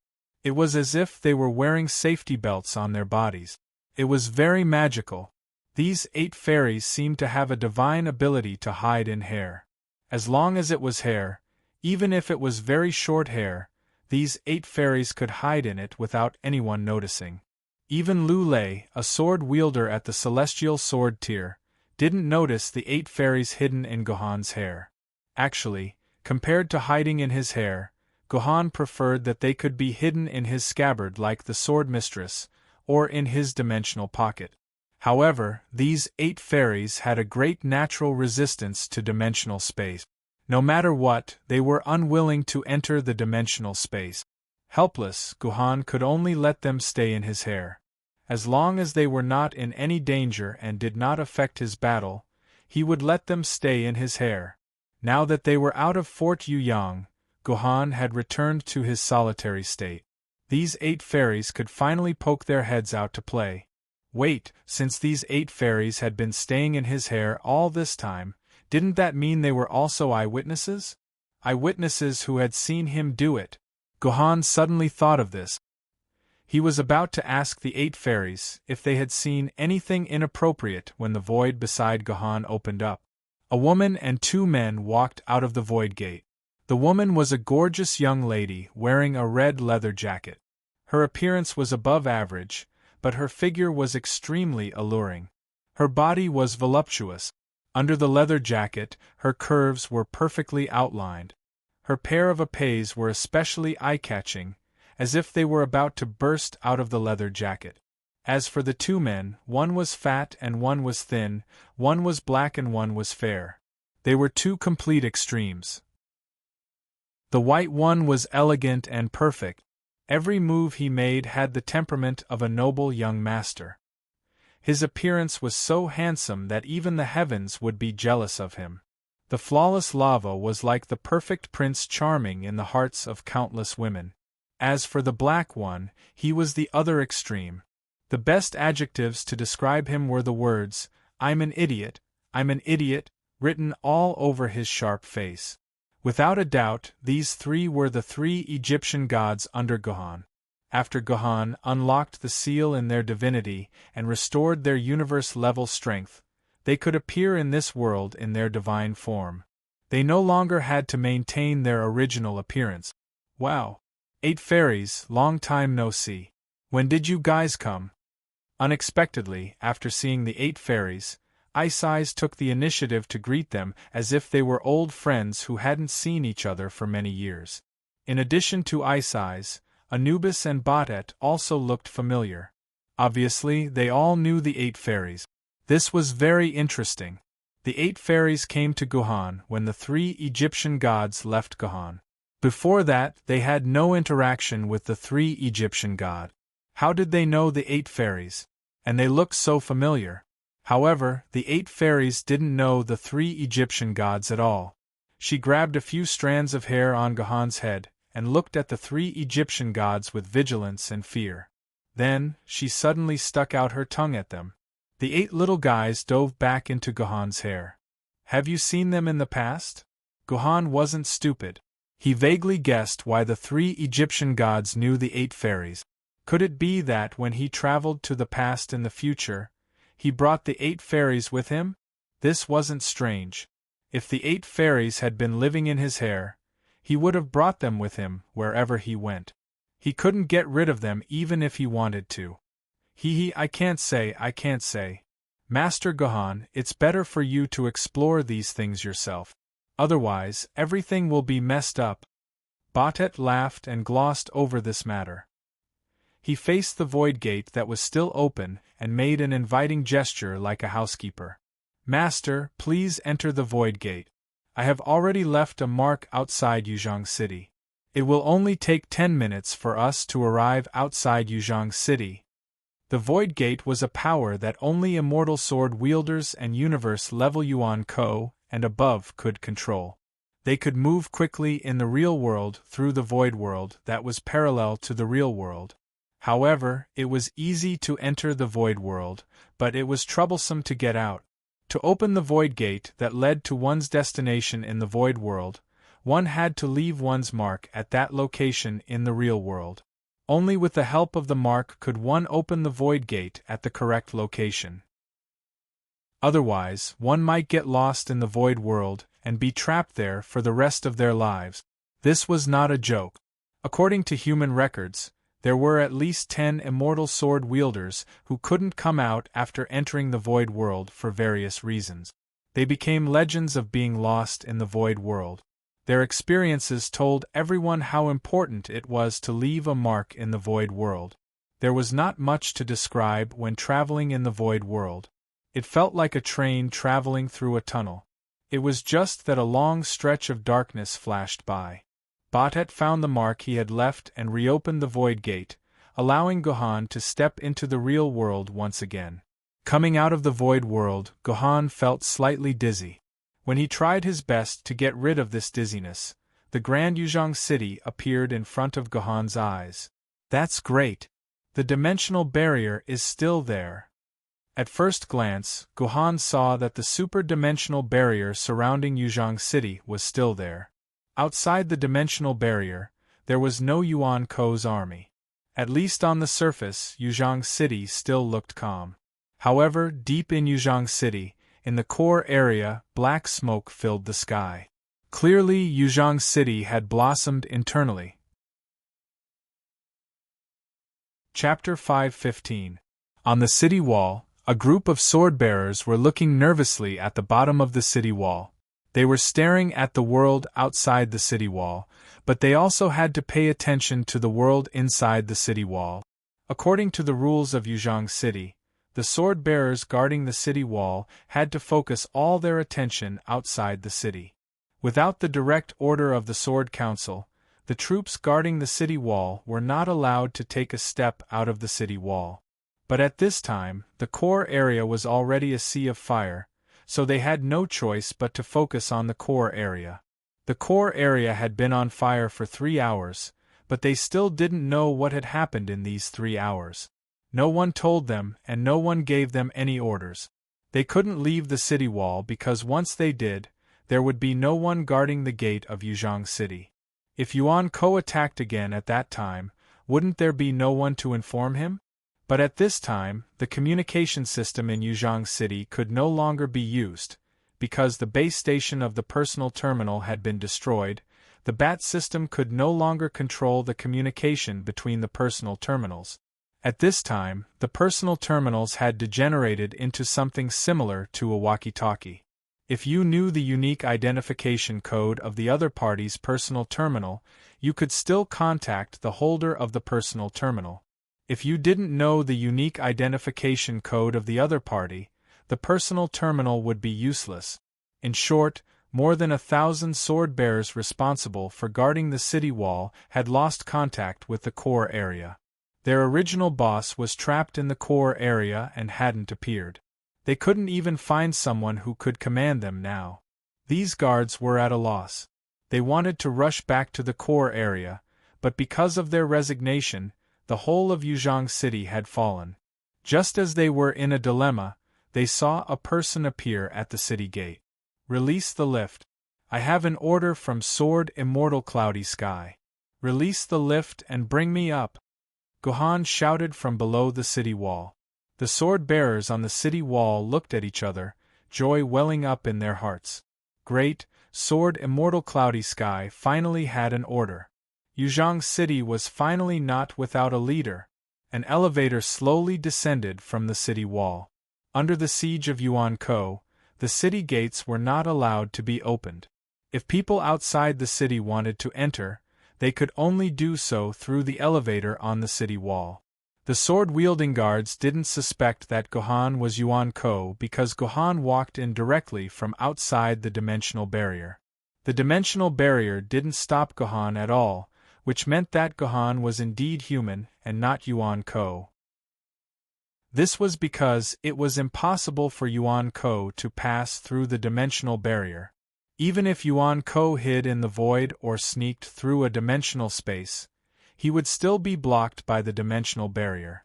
Since ancient times, there had never been a case of Yuan-Ko successfully sneaking through the dimensional barrier. After Gohan entered the city wall through the lift, the nearby sword-bearers all surrounded him and asked him questions. "Brother, you came from outside the city. Is there news from our army?" "I understand. Brother, you must be the vanguard, right? Our army will be back soon, right? Brother, you're finally here. Only God knows what happened in the core area, and we can't leave the city wall. We're so worried. By the way, you said Sword Immortal Cloudy Sky has an order. What is it? Hurry up and tell us." "The army is being held back by Yuan-Ko's main force at the bottom of the Miling Mountain Range. Sword Immortal Cloudy Sky sent me back to tell everyone not to panic. As long as we take care of Yuan-Ko in the Miling Mountain Range, the army will immediately return to Yuzhong City," Gohan said with certainty, as if Liu Lei could really return to Yuzhong City immediately. Of course, what Gohan said was a lie, but Gohan had to lie. He couldn't tell these sword-bearers that Liu Lei had decided to give up Yuzhong City and go to Yanjing City to regroup. He was afraid that once the news spread, the morale of the 1,000 soldiers here would immediately drop. They might even escape from the city gate and go to Yanjing City together. Therefore, Gohan had to stabilize the morale of the entire Yuzhong City. Sure enough, the army would soon return. Everyone was relieved. They thought that the army had failed, which was why there was chaos in the core area. Now that it seemed that the army was fine, they could completely rest assured. As long as the army was still here, they could guard the city wall with peace of mind. "Brothers, what's the situation in Yuzhong City now?" Gohan looked at the flames in the core area in the distance. He was surprised to find that the flames seemed to be limited to the core area. The ordinary areas were not threatened. "We don't know what happened. We just heard that Yuan-Ko broke into the core area and killed people and set fire to it. But isn't this a fantasy? We have been guarding the city gate. If Yuan-Ko broke into the core area, how could he hide it from us? Unless all of us are dead, Yuan-Ko can forget about breaking in through the gate," the sword-bearers said resolutely. Obviously, they were very confident in the city gate they were guarding. "Sorry. I'm afraid that Yuan-Ko did not come in through the gate, but directly entered the core area through the quantum transmission array." Gohan did not choose to hide the news. Instead, he directly told them about the quantum transmission array. For a moment, the entire city wall was in chaos. "What? You mean to say that Yuan-Ko is really causing trouble in the core area? Are you kidding me? You must be kidding us. Brother, this is not funny at all.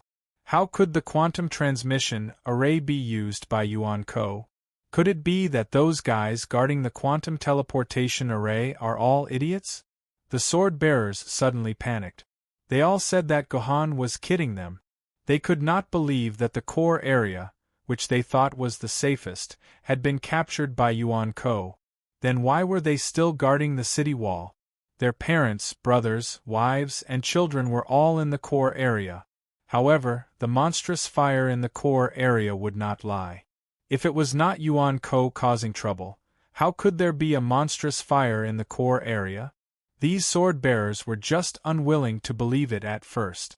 But when the truth was placed in front of them, they had no choice but to believe it. One of the sword-bearers screamed as if he had gone crazy. He was about to rush down the city wall. "Zue! My Zue! Dad is coming to save you!" It seemed that he had gone crazy because he was worried about the safety of his family. This person's madness seemed to be a signal. Most of the sword-bearers began to move, ready to rush down the city wall and rush back to the core area to save their loved ones. "Stop! Stop right there!" Gohan flashed and stood in front of the sword-bearers. "Listen to me.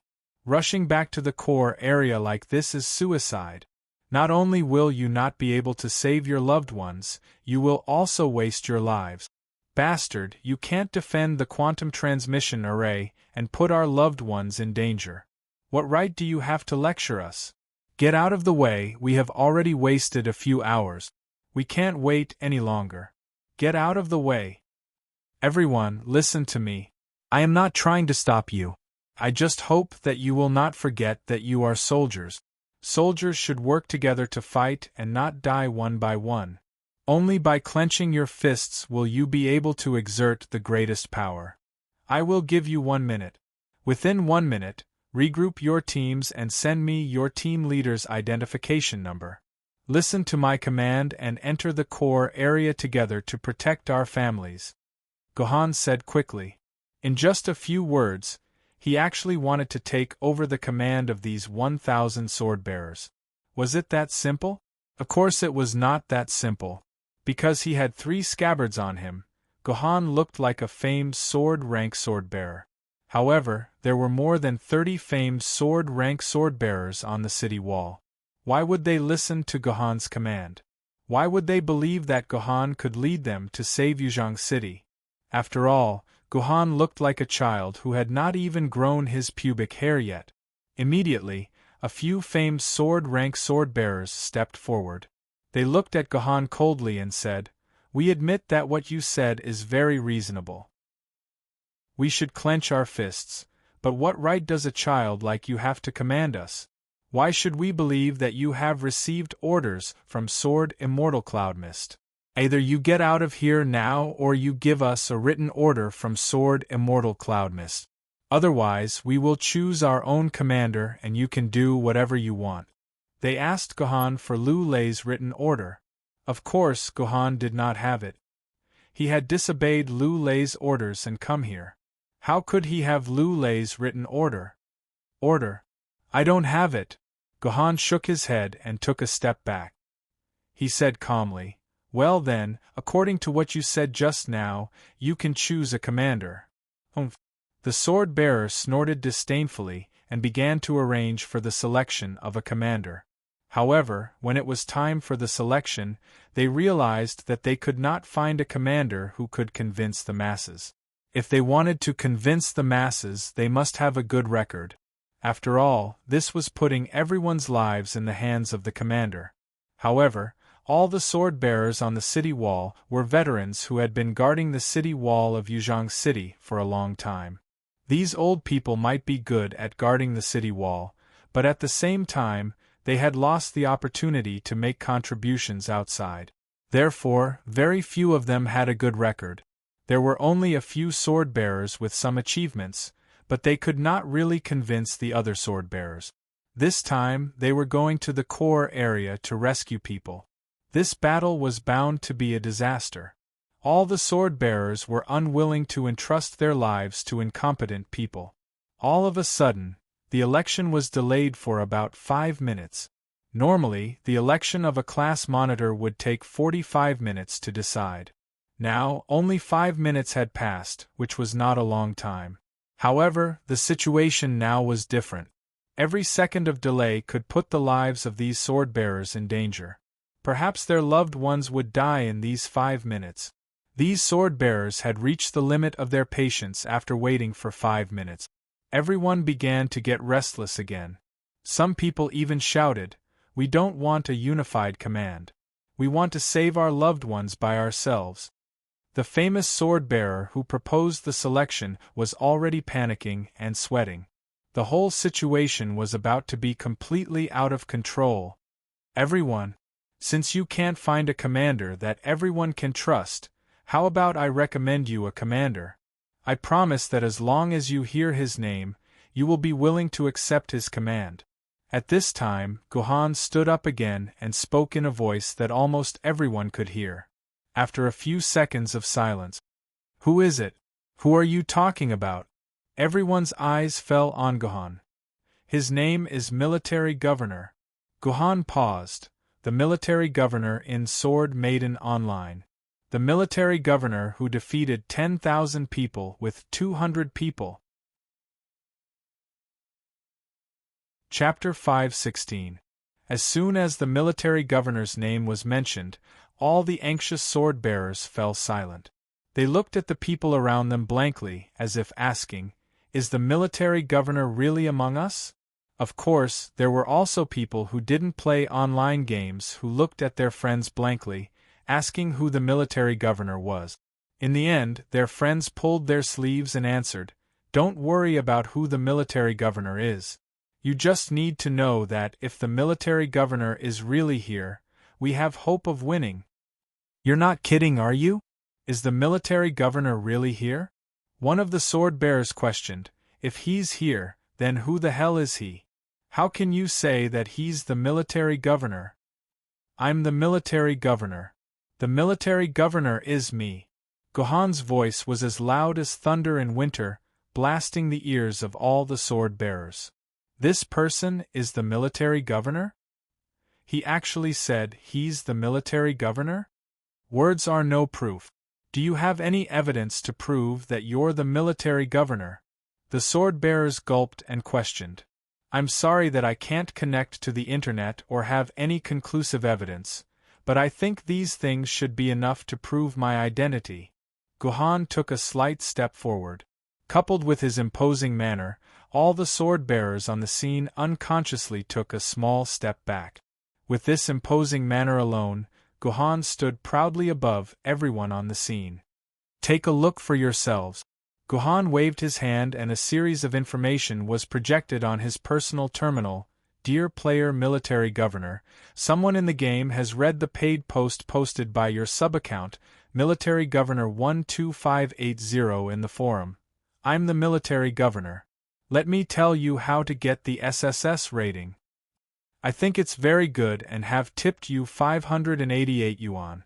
After deducting 20% of the personal income tax, your account has been automatically transferred 474 yuan.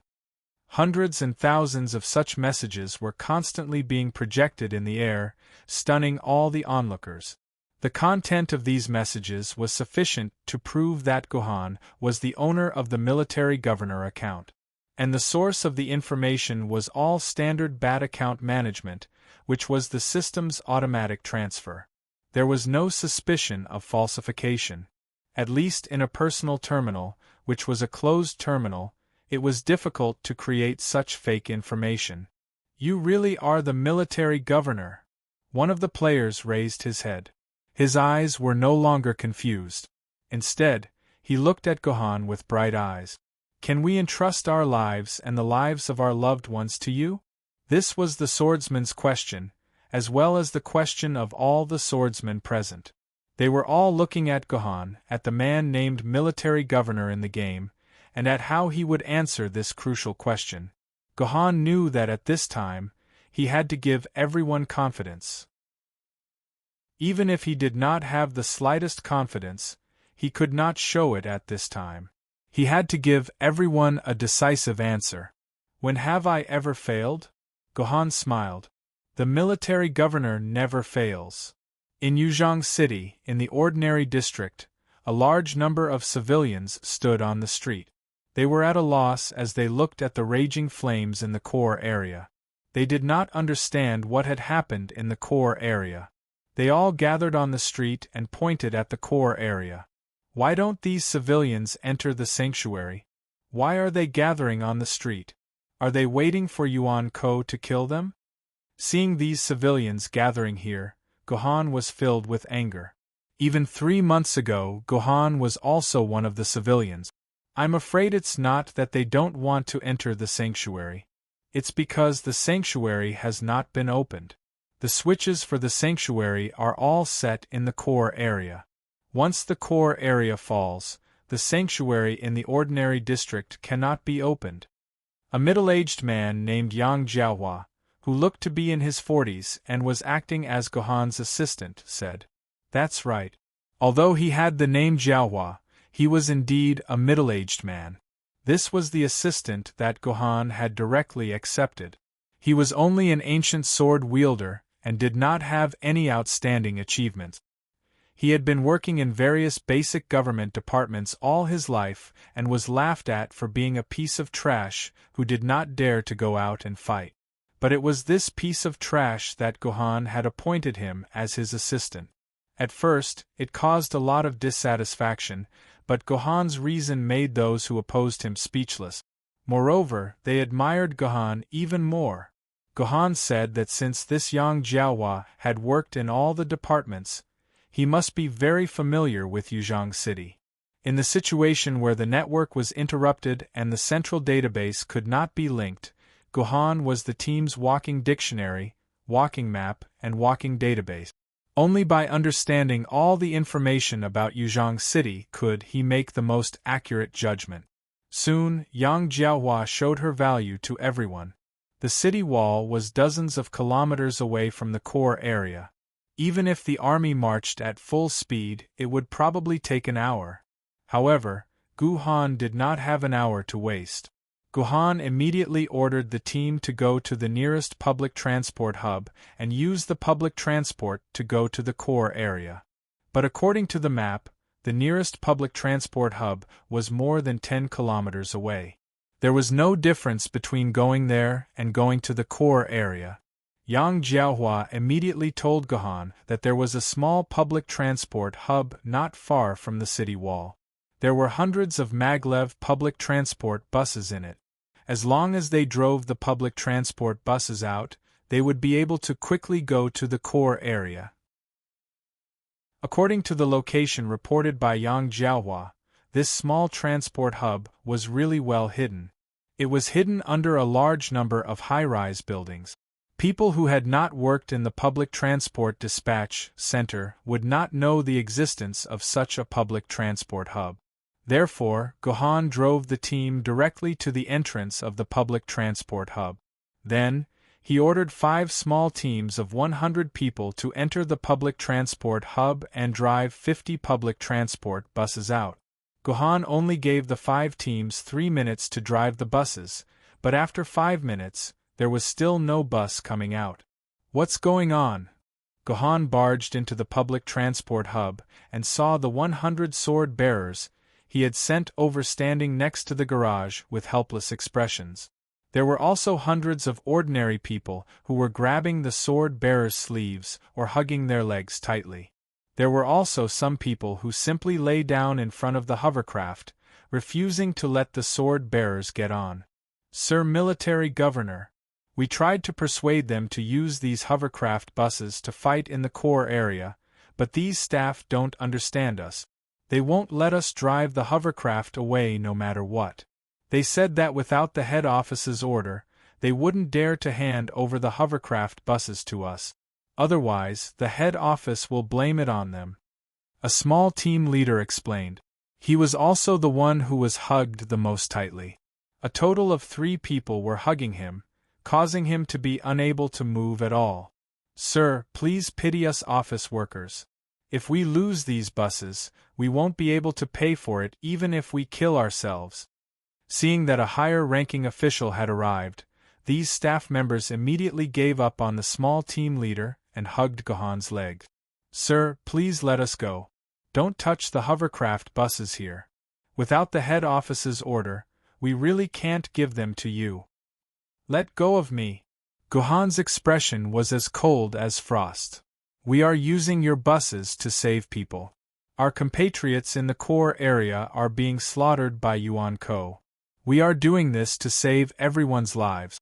Don't worry, if you really lose the buses, I'll get the Sword Committee to talk to your head office and ask them to waive the compensation fees." "Sir, please let us go. You said it so nicely. Those sword-bearers who came 12 years ago also said the same thing, but in the end, the head office still forced all of us to pay for it. They deducted 70% of our wages for 12 years, and we still haven't paid it off. If you take away another 100, we won't be able to pay it off for the rest of our lives. My lord, be merciful and have pity on us poor wretches." This person spoke earnestly. It turned out that during the Great Invasion 12 years ago, there were also sword-bearers who used this place to take public transport.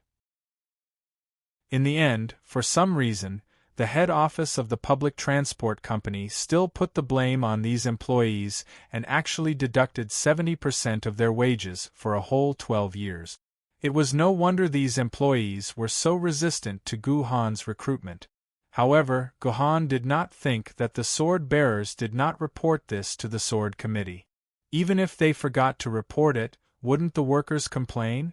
Could it be that the council would not send someone to investigate the cause of the matter? In Yuzhong City, where there were surveillance cameras everywhere, it was easy to find out if there were sword-bearers who used the buses. Guhan did not believe that the Sword Committee and Council would be stingy enough to blame these ordinary people for the losses. There must be something wrong with the public transport company that caused these people to live in hardship for 12 years.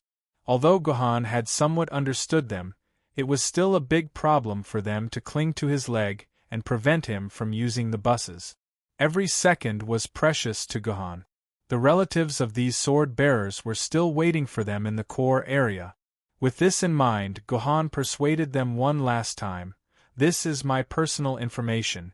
After this is over, I will accompany you to the public transport company to explain the situation. I promise I won't ask for compensation. Please rest assured now. Every second you delay, one of our compatriots will die in the core area." The old man hesitated for a while and looked at his colleagues around him. He then shook his head and continued to cling to Guhan's leg, unwilling to let go. "Why can't you guys understand what I'm saying? We need these buses to save people. If you don't give us the buses, how are we going to get to the core area? You're only losing some money, but the core area is losing lives." The leader of the sword-bearers roared. "Other people's lives have nothing to do with us. Without the money, there's no point in living." The old man's stubborn temper flared up. "Aren't you the sword-bearers? Aren't you the best of the best? Aren't you all omnipotent? Don't you have legs? You can fly or walk, but you are not allowed to touch our buses. If you have the ability, then kill me. From my dead body." Before the old man could finish his sentence, a huge head flew into the air. Chapter 517. This part of Guhan's history was always full of controversy, because this was the first time Guhan killed someone. He killed a human who was his own kind, and a human who was not a bad person. Regarding this point, the later generations would always be divided into two factions, and this debate would never end. Some people even wrote a 400,000-word-long research report to analyze this matter. Those who supported Guhan believed that it was necessary for Guhan to kill someone. It was precisely because he killed someone that the other employees were intimidated, and they successfully used the hover bus to rush to the core area, preventing the situation from worsening further. According to many analyses, if Guhan had arrived more than 10 minutes later, the entire Yuzhong city would have ended up in a different state. Those who opposed Guhan also had a very comprehensive argument. The person who was killed was innocent, but he was a poor person who was exploited by corrupt people.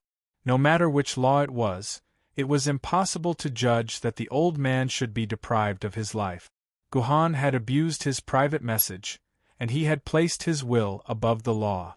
It was a deprivation of the law, a blasphemy against the law, and a violation of the core concept of ruling the country by law. Guhan should be judged for his crimes. To this, the supporters retorted, should Yuzhong City risk the destruction of Yuzhong City just to uphold the law? The opponent replied disdainfully, isn't Yuzhong City still alive and well? It hasn't been destroyed yet, right? In short, this became a matter that had been debated for hundreds of years without a conclusion. People who stood on different sides would say different things. This also became a huge black mark on Guhan's reputation in the future. Those who opposed Guhan constantly used it to attack Guhan's character. Even the textbooks of later generations vaguely criticized Guhan for not killing the old man. Of course, this was all after Guhan left this world. When Guhan was alive, absolutely no one dared to openly discuss this topic. Everyone agreed that what Guhan did was right, and that it was necessary to protect Yuzhong City. No one knew what Guhan was thinking when he killed the old man. We only knew that after the old man's head fell to the ground, all the people who tried to stop the swordsman took a dozen steps back in fear. They didn't dare to stand in front of Guhan anymore. Witnessing all this, the sword-bearers fell silent. The way they looked at Guhan also changed. They also hesitated and did not move. Your loved ones might die in every second you waste. Are you sure you want to stand here and waste your time? Seeing that the swordsman did not move, Guhan could only coldly say such a sentence. Only then did the sword-bearers wake up from their stupor. They all boarded the hovering buses and drove them out of the hub. Come here. Guhan pointed at a trembling employee and said. The employee was shocked and thought that Guhan was going to kill him. He was so scared that he immediately knelt down and cried, "Don't kill me!" He didn't dare to stop Master. "I won't kill you." Guhan walked over and grabbed the man's trembling wrist. Then, he tapped his personal terminal on the man's personal terminal. "This is my personal information. If I can survive this invasion, ask his family to come and find me. I will give them an explanation." After saying that, Guhan strode out of the public transport hub, leaving behind a headless corpse and a group of mortals looking at each other in dismay. The streets of Yuzhong City were filled with ordinary people. They were all talking as they stared at the long line of buses and listened to the loudspeakers outside the buses. "It's dangerous outside. Please don't stay on the street. Stay on the first floor and wait for the shelter to open." That was the message. The bus fleet was moving very fast. They ignored all traffic lights and madly headed in the direction of the core area. Even if the road was full of people, they did not hesitate to drive over. After all, the maglev flying cars could fly up to a distance of more than 3 meters. They could not hurt the pedestrians. They could only mess up the hair of the pedestrians. This was especially true for the hovercraft in the lead. It seemed to have a shield around it, and any hovercraft that got in its way would be knocked to the side of the road by the hovercraft bus. It didn't seem to care about the fact that there might be people in the vehicles, and the entire fleet of hovercrafts barged in and out of the way. It was simple and unreasonable to the extreme. However, except for those who were hit and cursed, the rest of the people who saw this scene calmed down. This meant that the sword-bearers had finally begun to move. Yuzhong City was no longer in a state of chaos. Ordinary people like them could be saved. The fleet rushed all the way to the outside of the core area. At this time, there were very few ordinary people in the periphery of the core area. This was because through the dimensional barrier, countless Yuan-ko could be seen attacking the dimensional barrier from the inside. Their attacks constantly knocked on the dimensional barrier, causing it to shake. As mentioned before, every base city had 2 layers of dimensional barrier. The last layer of dimensional barrier in the core area ensured that the main facilities in the core area could still be used to fight after the city was breached. Originally, the dimensional barrier in the core area was used to protect the core area. However, after the core area was breached from the inside, the barrier became a barrier to protect the ordinary areas from Yuan Ko attack. No wonder the ordinary people were not affected even though Yuan Ko had already killed his way into the core area. It was hard to tell if this was a blessing or a curse. Unfortunately, because the core area had 2 layers of protection, all the main facilities, including the base station, the network center, the Sword-Bearers Service Center, and other facilities were located in the core area. As a result, after the core area was breached, these facilities were destroyed immediately. More than half of Yuzhong City was paralyzed. Not only did they lose communication, they could not even open the shelters. However, the lucky ones were Yuzhong City's most valuable asset. There were more than 40 million people, and most of them were in the ordinary areas. They were not attacked by Yuan Ko and could still live freely. As long as there were ordinary people, Yuzhong City could complete the entire reconstruction in less than a year. This was a blessing in a misfortune. However, for the sword-bearers, their loved ones were in the core area. Now that Yuan Ko was attacking the dimensional barrier, could it be that the entire core area had completely fallen and there was no one left alive? Thinking of this, these sword-bearers couldn't help but want to rush into the dimensional barrier and fight Yuan Yen to the death with their sword ladies. Calm down, all of you. Listen to my orders. Gohan restrained the impulse of the sword-bearers in time. He turned his head and asked Yang Jiaohua, Master Yang, where is the base station in the core area? We must repair the entire base station immediately. I believe that there must be many surviving sword-bearers still fighting in the core area. We must contact them. I understand. Yang Jiaohua projected her own map, and then marked a location with force. This is. Gohan looked at the location marked by Yang Jiaohua and found that it was in the garbage area of the core area. How could such an important base station be set in the garbage area? Seeing the doubt in Gohan's eyes, Yang Jiaohua immediately explained, Sir Military Governor, I think even if we rush to the location of the base station, I'm afraid that the base station has been damaged beyond repair by Yuan Ko. So, we don't need to go to the base station at all. We just need to go here. When I was managing the information in the communications company, I knew that the base station in Yuzhong City was upgraded 5 years ago. The old base station was left unused in the garbage area. It was only because there were many precious materials in it that it was left there and not dismantled. As long as we find the base station, connect it to the power supply, and find a professional engineer to debug it, we should be able to use it again. Great. That's great. Gohan held Yang Jiaohua's hand tightly. Master Yang, your information is worth 100,000 hero coins. I will remember your contribution. Gohan immediately issued a new order to all the captains. Teams 1 to 10, release your sword-bearers and form a fish-scale formation. Eliminate all Yuan Ko at the entrance and pave the way for the army to enter the core area. Yes, understood. Each team was composed of 20 sword-bearers. 10 teams meant 200 sword-bearers. 200 sword-bearers. These sword-bearers followed Gohan's orders and began to attack the core area's gate. There were more than 1,000 Yuan Ko attacking the dimensional barrier at the gate. From the looks of it, the number of Yuan Ko was 5 times that of the sword-bearers. However, they were scattered in a straight line of nearly a kilometer and could not gather in a short period of time.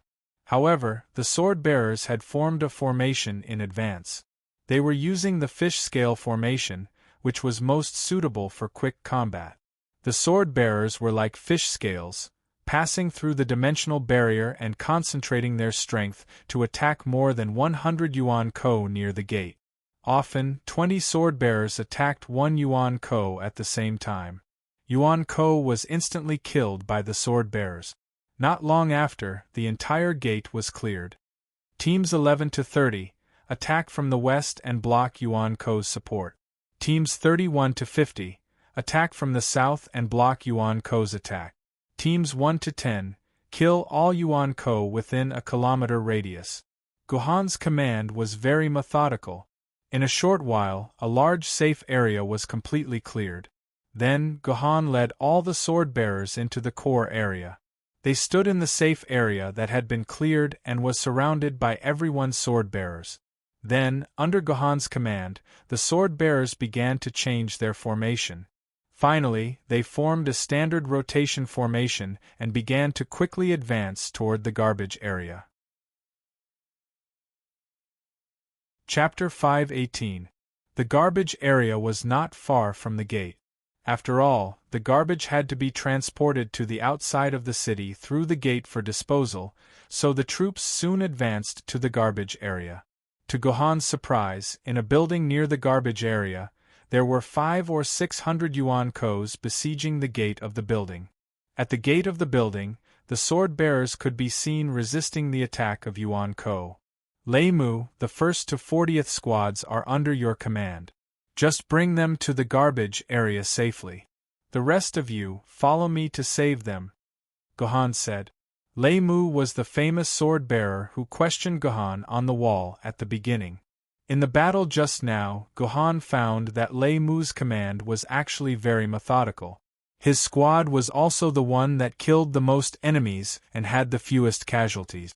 Military Governor, it's better if we don't split up, Lei Mu said hesitantly. I don't think those Yuan-kos will be able to break in for a while. It's better to concentrate on occupying the garbage area first. Don't worry, humans don't like garbage areas, and Yuan-kos don't like garbage areas either.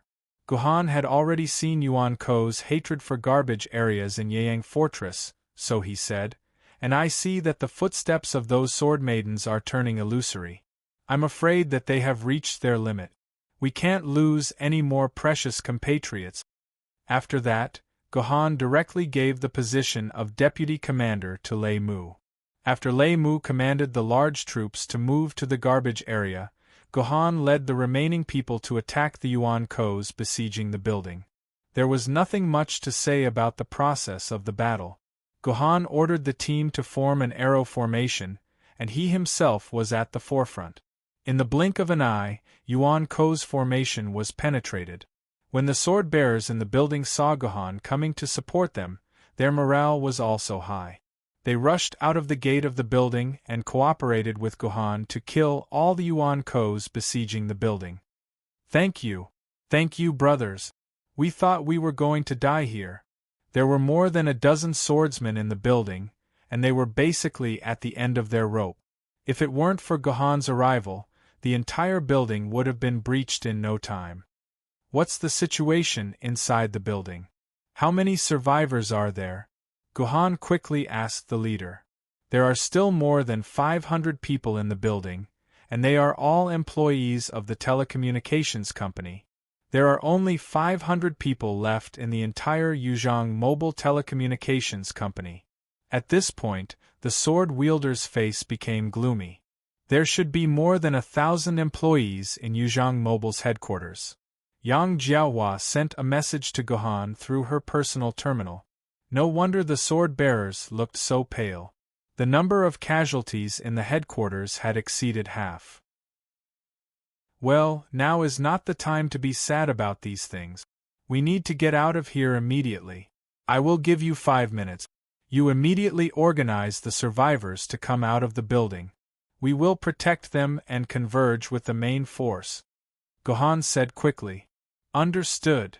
The sword-bearers immediately rushed back into the building to organize the survivors to leave the building. Gohan secretly rejoiced that he had made the right choice.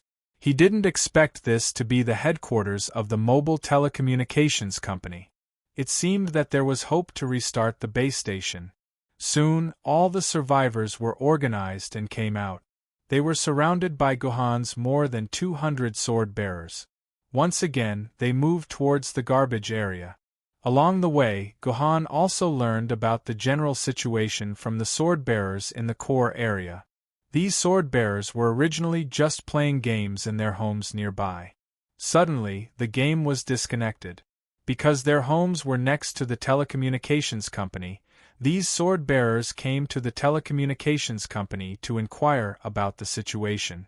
As a result, when they asked at the front desk, they suddenly found that a large number of Yuan-ko had appeared in the core area and were killing crazily. These sword-bearers immediately began to rescue the nearby humans and finally concentrated in this building for defense. It was said that these Yuan-ko appeared 3 hours ago. These sword-bearers were also confused about the other situation.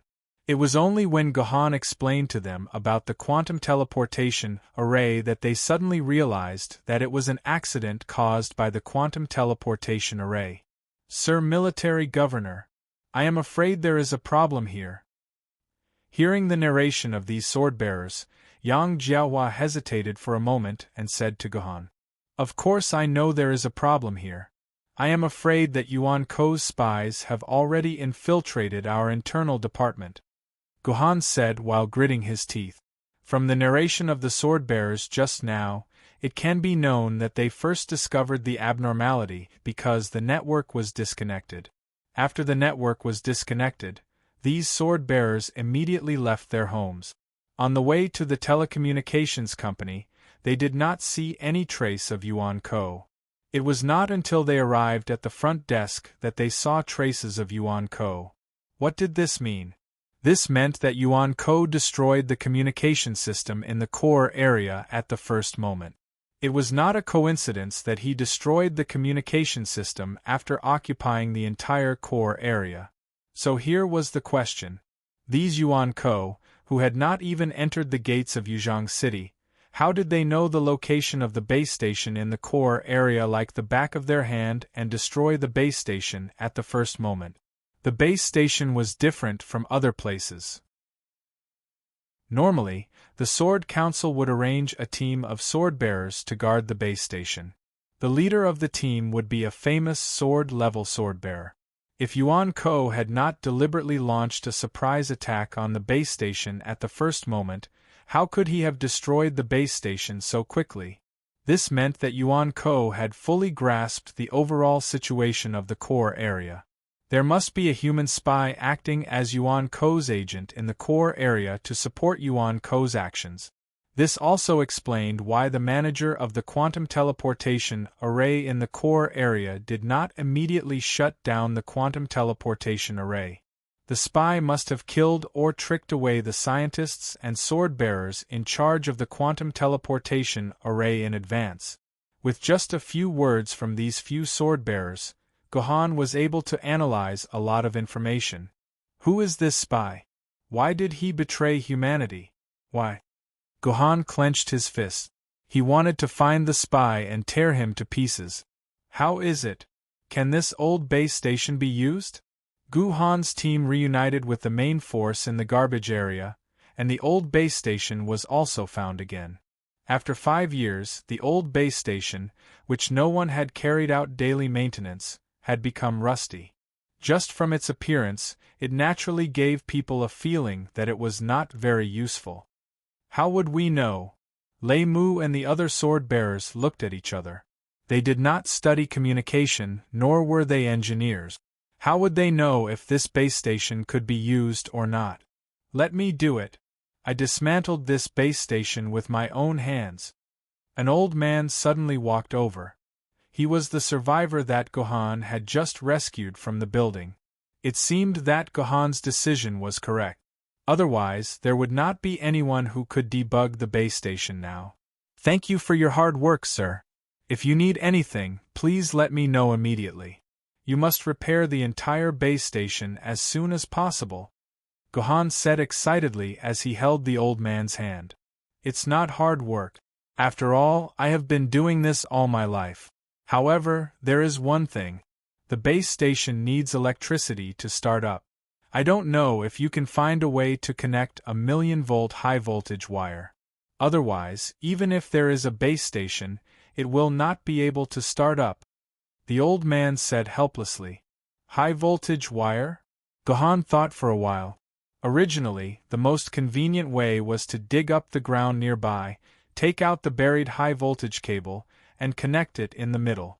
However, he had asked the sword-bearers earlier, At this time, the core area's electricity had been completely cut off, so it was naturally impossible to directly connect the nearby underground cable. Must it be a 1,000,000-volt high-voltage line? Gohan frowned and asked. Now that the line could not be used, they could only rely on the core area's generator.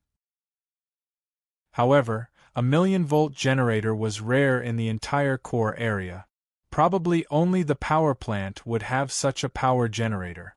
Yes, the base station was developed based on quantum communication. It requires an extremely high voltage current to make the entire base station work. Our base station is directly connected to a special line from the power plant. Otherwise, ordinary lines wouldn't be able to carry it. The old man sighed. However, Gohan was not a god. He could not conjure a 1,000,000-volt generator. It seemed that it would be impossible to restore communication in a short period of time.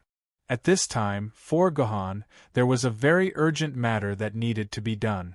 It was to find a way to activate Yuzhong City's refuge system so that everyone could enter the underground shelter through the refuge system. Moreover, as long as the people in the core area hid in their homes, he believed that Yuan Ko would not be able to kill them in a short period of time. Now, there should be a large number of people in the core area hiding in their homes. Only by activating the refuge system in the core area would these people have a higher chance of survival. Therefore, Gohan decided to leave the base station first, then lead the troops to the refuge control center to find a way to restart the refuge system. Just as Gohan was about to announce his decision, suddenly, Yang Jiahua gave Gohan a big surprise. Sir Military Governor, in fact, there should be a 1,000,000-volt power generation system nearby. Yang Jiahua said with a bitter smile. What? Say it again. Gohan raised his voice and asked incredulously. This Yang Jiahua was really a god. She actually knew everything. It's true. There is a 1,000,000-volt power generation system in Yangming High School. When Yang Jiahua said this news, her expression was very strange. Are you kidding? Why would a middle school need a 1,000,000-volt power generation system? Not only did Gohan not believe it, but the other sword bearers also did not believe it. That's right. Why would a middle school need a 1,000,000-volt power generation system? Did they have nothing better to do? Schools always need money, Yang Jiahua said bitterly. Chapter 519. Yangming High School was originally just a relatively ordinary high school in the core area of Yuzhong City. Like the other high schools, it only accepted children from the core area. Over 100 years had passed uneventfully, and there had never been any big news. However, ever since the new principal took office, he adhered to the idea that all people were equal and suddenly decided to enroll 500 students from the ordinary area. This was quite a bold move. It was said that the principal spoke passionately for an hour at the general meeting of the council and won the applause of all the council members. Then, he used Yangming High School as a pilot to promote the concept of education without discrimination. It sounded like a very good thing. Enrolling 500 ordinary students from the ordinary area into the school would allow the children from the ordinary area and the core area to enjoy the same educational environment. It would ease the gap and division between the ordinary area and the core area. The children would not be treated separately just because their parents were not citizens of the core area. How about it? Didn't it sound like a very good idea? This principal was simply a Virgin Mary principal with a strong sense of social responsibility. Anyway, this principal relied on this plan to gain enough political capital and fame. Now, he had become the Minister of Education of the Council, managing the education work of the entire Yuzhong City. As the principal's greatest political achievement, this plan for education without discrimination had been continued in Yangming High School. It was just that in the first few years of the plan, children with potential from the ordinary area were selected to enroll. However, in recent years, the plan had completely changed. It had become a competition of money, sponsorship fees, and borrowing fees. Everyone knew what sponsorship fees and borrowing fees were from 1,000 years ago. There was no need for further explanation. Anyway, these two fees had risen from a symbolic 10,000 renminbi a year in the first year to a terrifying 1 million renminbi a year. And looking at the situation, this fee would rise greatly in the future. Even though the cost was so high, the rich people in the ordinary districts still flocked to Yangming High School. They were willing to sell everything they had to send their children there. Once they entered the school in the core zone, they would be able to receive better education. Most importantly, they would be able to become companions and friends with the children in the core zone. They might even be able to marry the son or daughter of a senior swordsman. That way, once the level of the in-laws swordsman increased, they would be able to obtain their citizenship quota and enter the core zone to become a well-protected citizen. It was different from the citizenship that cost 1.2 million renminbi to buy. That citizenship only allowed you to live in the core area, but it did not give you the status you deserved in the core area. Only by becoming a relative of the swordsman could you get the respect of the core area and live a dignified life. Therefore, everyone could imagine how popular these 500 places were. Every year, Yangming High School could earn hundreds of millions of extra fees through these 500 places. Half of these fees had to be handed over to the Ministry of Education and placed in the small treasury of the Ministry of Education. The other half was at the school's disposal. Therefore, Yangming High School had been building new teaching facilities and teaching buildings almost every year for more than a decade. It seemed that the money was really used for the school's education, but in fact 10 cubic meters of dimensional crystal powder used for construction actually cost 10 million renminbi to buy. If one randomly searched for a gold medal seller on Taobao, they would buy the same additive powder for less than 800,000 renminbi. It could be seen that there was something fishy about it. Later, when there were enough teaching buildings built, there was no reason to build more. Therefore, they began to purchase all kinds of inexplicable things called teaching equipment. For example, this 1 million volt generator, which Yangming High School had probably never used until now. They spent a total of 50 million yuan to purchase it. God, it was only 500,000 yuan on Taobao, and it even included shipping. This was what Yang Jiao explained to Gohan on the way. Gohan did not have any sense of justice. He was not interested and did not have the time to blame these education officials because it could not solve any problems. The most important thing at the moment was to restore the core area's communication function. This was the most important thing. Gohan seemed to be thanking the principal. Without his godlike corruption, maybe more people in the core area would have died. Yangming High School was not far from the garbage area. It only took Gohan about 10 minutes to lead the large team to Yangming High School. Along the way, they killed all the Yuan-ko they encountered on the way and rescued 5 strongholds that were surrounded by Yuan-ko. A total of more than 1,800 ordinary people were protected by Gohan, and about 80 sword-bearers joined Gohan's team. They were organized by Gohan into teams 51 to 54. Gohan now had more than 1,800 sword-bearers under his command. When Gohan led the team to Yangming High School, something that surprised Gohan even more happened. Yangming High School was not completely defended. There were more than 100 sword-bearers guarding the entrances of Yangming High School, blocking the siege of Yuan-ko. Thanks to the principal's large-scale construction, he actually built a wall that was more than 10 meters high for Yangming High School. The principal's reason was that he did not allow students to climb the wall to play truant during school hours, but the actual reason was, of course, that the construction cost was about 10 times more. It was also because of the existence of these walls that only more than 100 sword-bearers could rely on the school gate to block the attack of Yuan-ko. Seeing this situation, Gohan naturally did not say anything. He led his team to clean up the siege of Yuan-ko, and then led the team directly into Yangming High School. Great, someone finally came to save us. Sir, you came just in time. On behalf of thousands of teachers and students in the school, I thank you, sir. As soon as the team led by Gohan entered Yangming Fortress, a middle-aged man dressed in a gentle and elegant manner came over. He held Gohan's hand tightly and thanked Gohan with all his might. If he did not know this principal's style from Yang Jiahua's mouth, Gohan would really think that this was a good principal.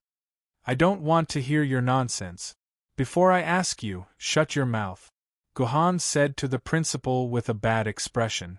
The principal was embarrassed for a while, but he immediately shut his mouth very sensibly. There was no unhappy expression on his face. It seemed that there was a reason why he could become the principal of the school and the right-hand man of the Minister of Education and be placed in such an important position. You have a good place here. Our Sword Committee will immediately use your school district as a temporary battle command center. Do you have any objections? Yangming High School was surrounded by walls on all sides. There were only a few gates for entry and exit. They only needed to expend a small number of troops to guard the gate. Unless a high-grade Yuanzhong came, these Yuanzhong, who weren't even at the dragon level, wouldn't be able to break into Yangming High School in a short period of time. This naturally became the best temporary base. What's more, Gohan brought almost 2,000 survivors. These survivors naturally could not move with the main force. The best way was to put them in Yangming High School for protection. Yangming High School was large enough to accommodate 100,000 people. Although Gohan asked if the principal had any objections, in fact, he would not listen to the principal's opinion.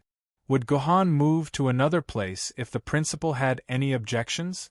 Therefore, the principal was very tactful. He immediately expressed that not only did he not have any objections, but the entire school's 5,000 to 6,000 teachers and students would become the support of the army. Even if they had to go out and fight with Yuan Ko, they would not be afraid.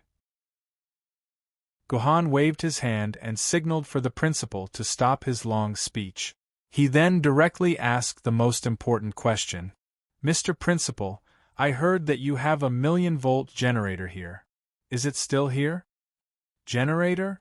The principal was stunned for a moment. How can there be a generator in my school?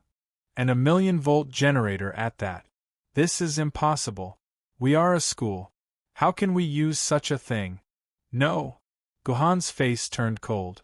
Looking at the principal's expression, it did not seem like he was lying. Gohan turned to look at Yang Jiahua. Yang Jiahua touched her neck, indicating that she was using her head to guarantee that there was indeed a generator in the school. Mr. Principal, are you sure that there is no 1,000,000-volt generator in your school? Gohan glared at the principal fiercely. I will send people to search the entire school now. If I find the generator, I will directly behead you for the crime of concealing military intelligence. And your relatives behind you, all of them will be implicated. They will all be sent to the fields outside the city. Mr. Principal, you have to think carefully. Behead, behead, behead. The principal could not help but shiver. At this time, a guy with the same temperament as him hurriedly came to the principal's side and whispered a few words in his ear. The principal suddenly felt like his whole body was about to collapse. The person who whispered was none other than the principal's brother-in-law. He was currently in charge of managing the school's logistics. He had just secretly told the principal that they had indeed bought a 1,000,000-volt generator. This was operated by his sister, the principal's wife.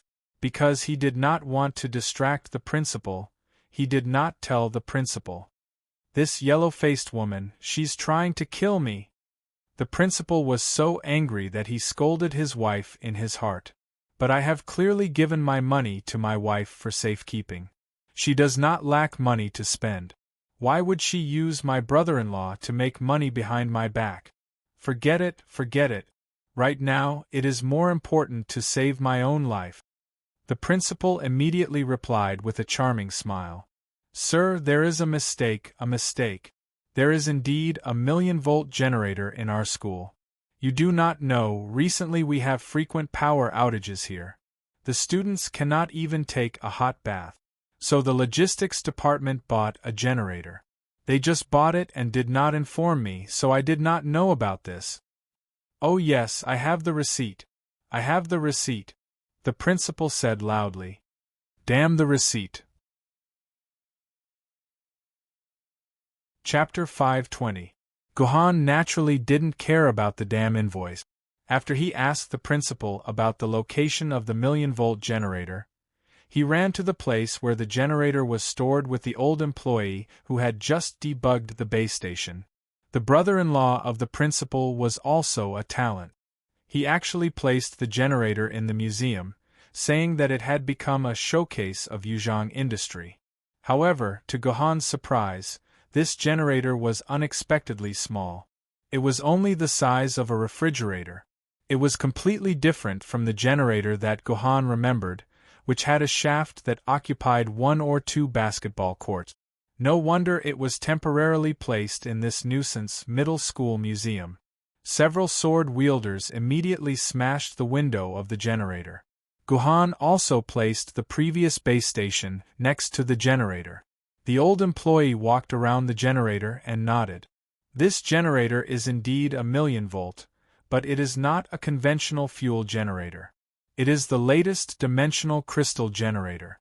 It can convert the energy in the dimensional crystal into electricity, so this generator can be made so small.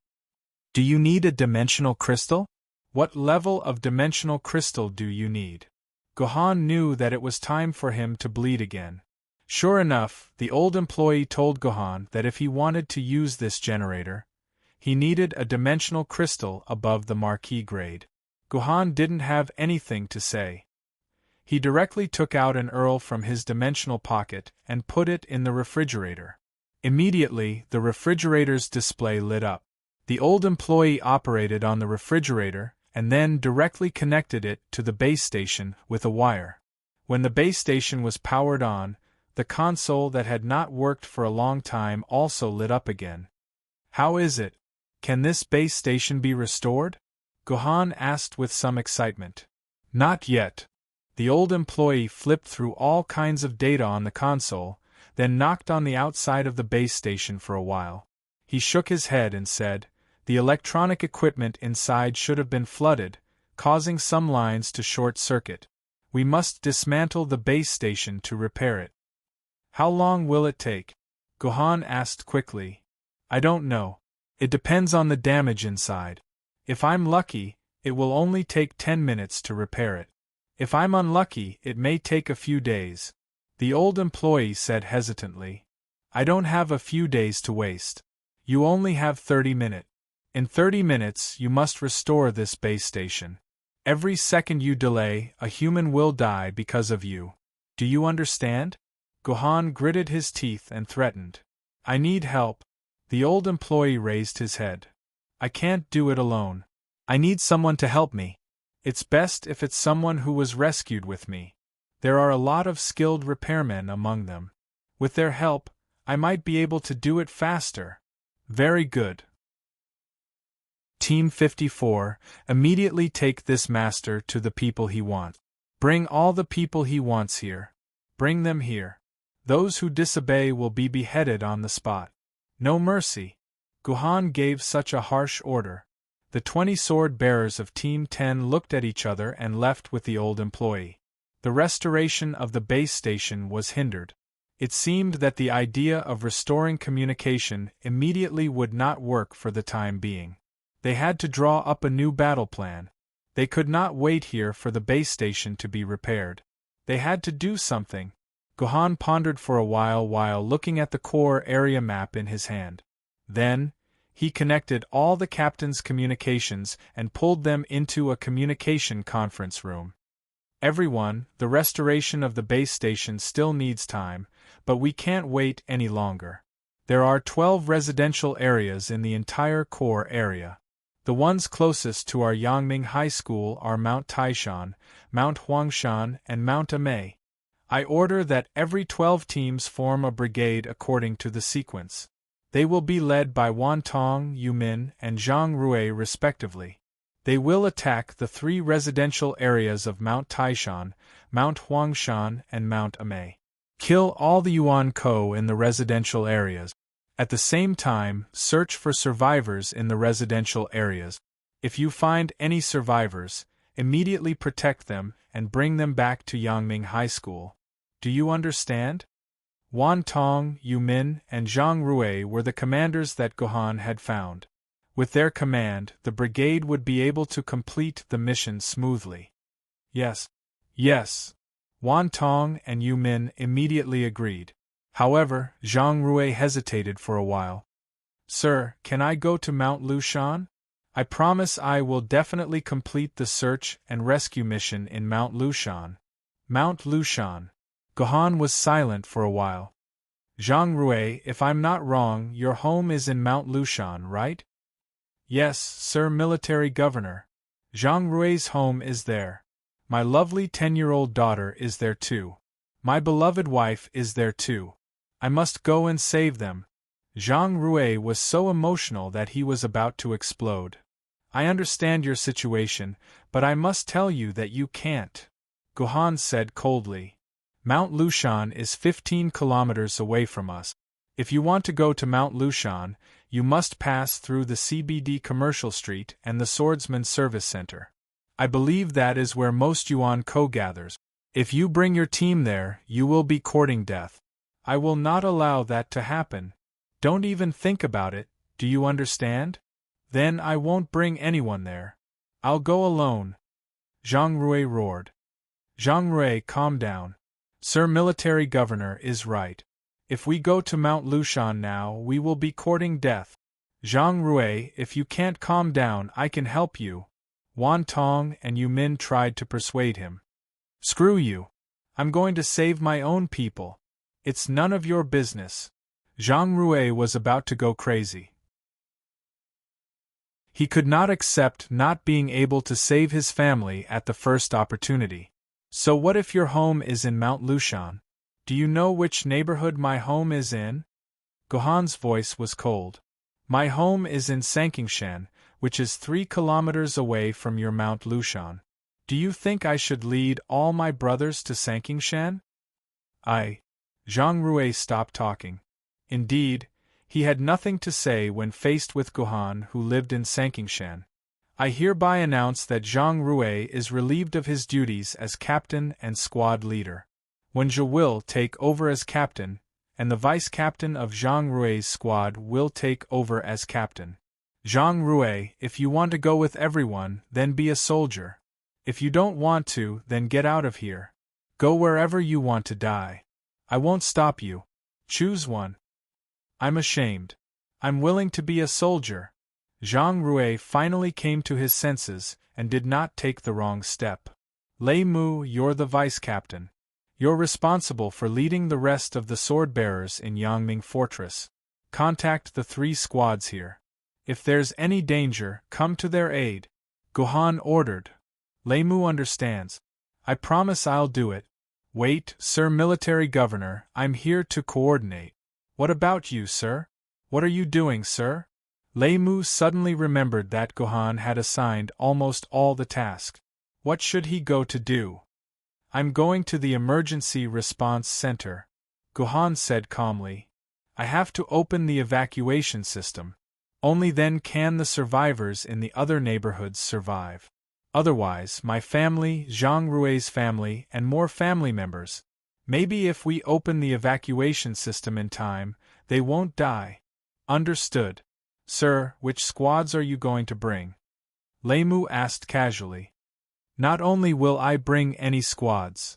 Gohan's words were like a bolt from the blue that struck everyone's ears. No, sir, it's too dangerous for you to go alone. Sir, how can you make it to the Emergency Response Center alone? It's better to bring 10 squads. Lei Mu and the others tried to persuade him. After listening to their advice, Gohan replied calmly, Thank you for your concern, but the Emergency Response Center is at the Sword Bearers Service Center. It's the area that Yuan Ko occupied first, so it's definitely full of Yuan Ko. There might even be Nether and Meteor Yuan Ko there. If that happens, let alone 10 squads, even 100 squads might be trapped there. I can't take the risk. Gohan did not respond. Sir Military Governor? Lei Mu and the others shouted in panic. In the end, they discovered that Gohan had already left the communication conference. A minute later, the sword-bearers guarding the gate reported that Gohan had left the gate. As for where he went, no one knew. Sir Military Governor. Lei and the others were so touched that they shouted Gohan's name.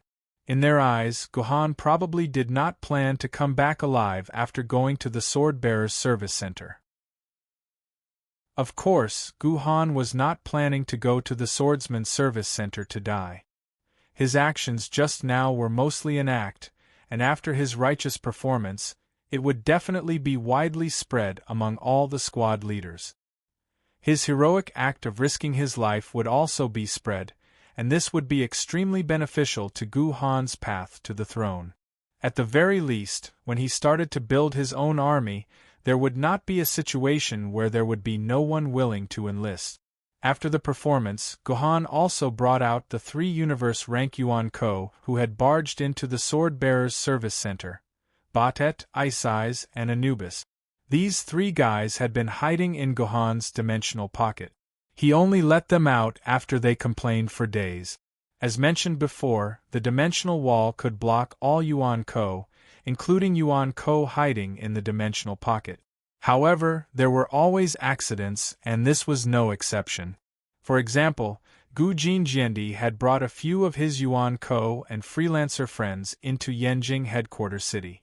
The dimensional wall did not work at all. This was Jiandi's privilege. The Empress Sword could forcefully open a gap in the dimensional wall and let Yuan Ko enter. However, this was only limited to the Empress Sword. If it was a flood level or desolation level Yuan Ko, it would not be able to open a gap. Gohan let the Empress Sword and the 3 Yuan Ko stay in the same dimensional pocket. The dimensional wall naturally opened a gap, and the 3 universe rank Yuan Ko followed them in. With these 3 universe ranks by Gohan's side, even if Loki came, Gohan was confident that he could fight him. Chapter 521. On the way to the Sword-Bearers Service Center, Gohan saw patches of blood splattered all over the ground.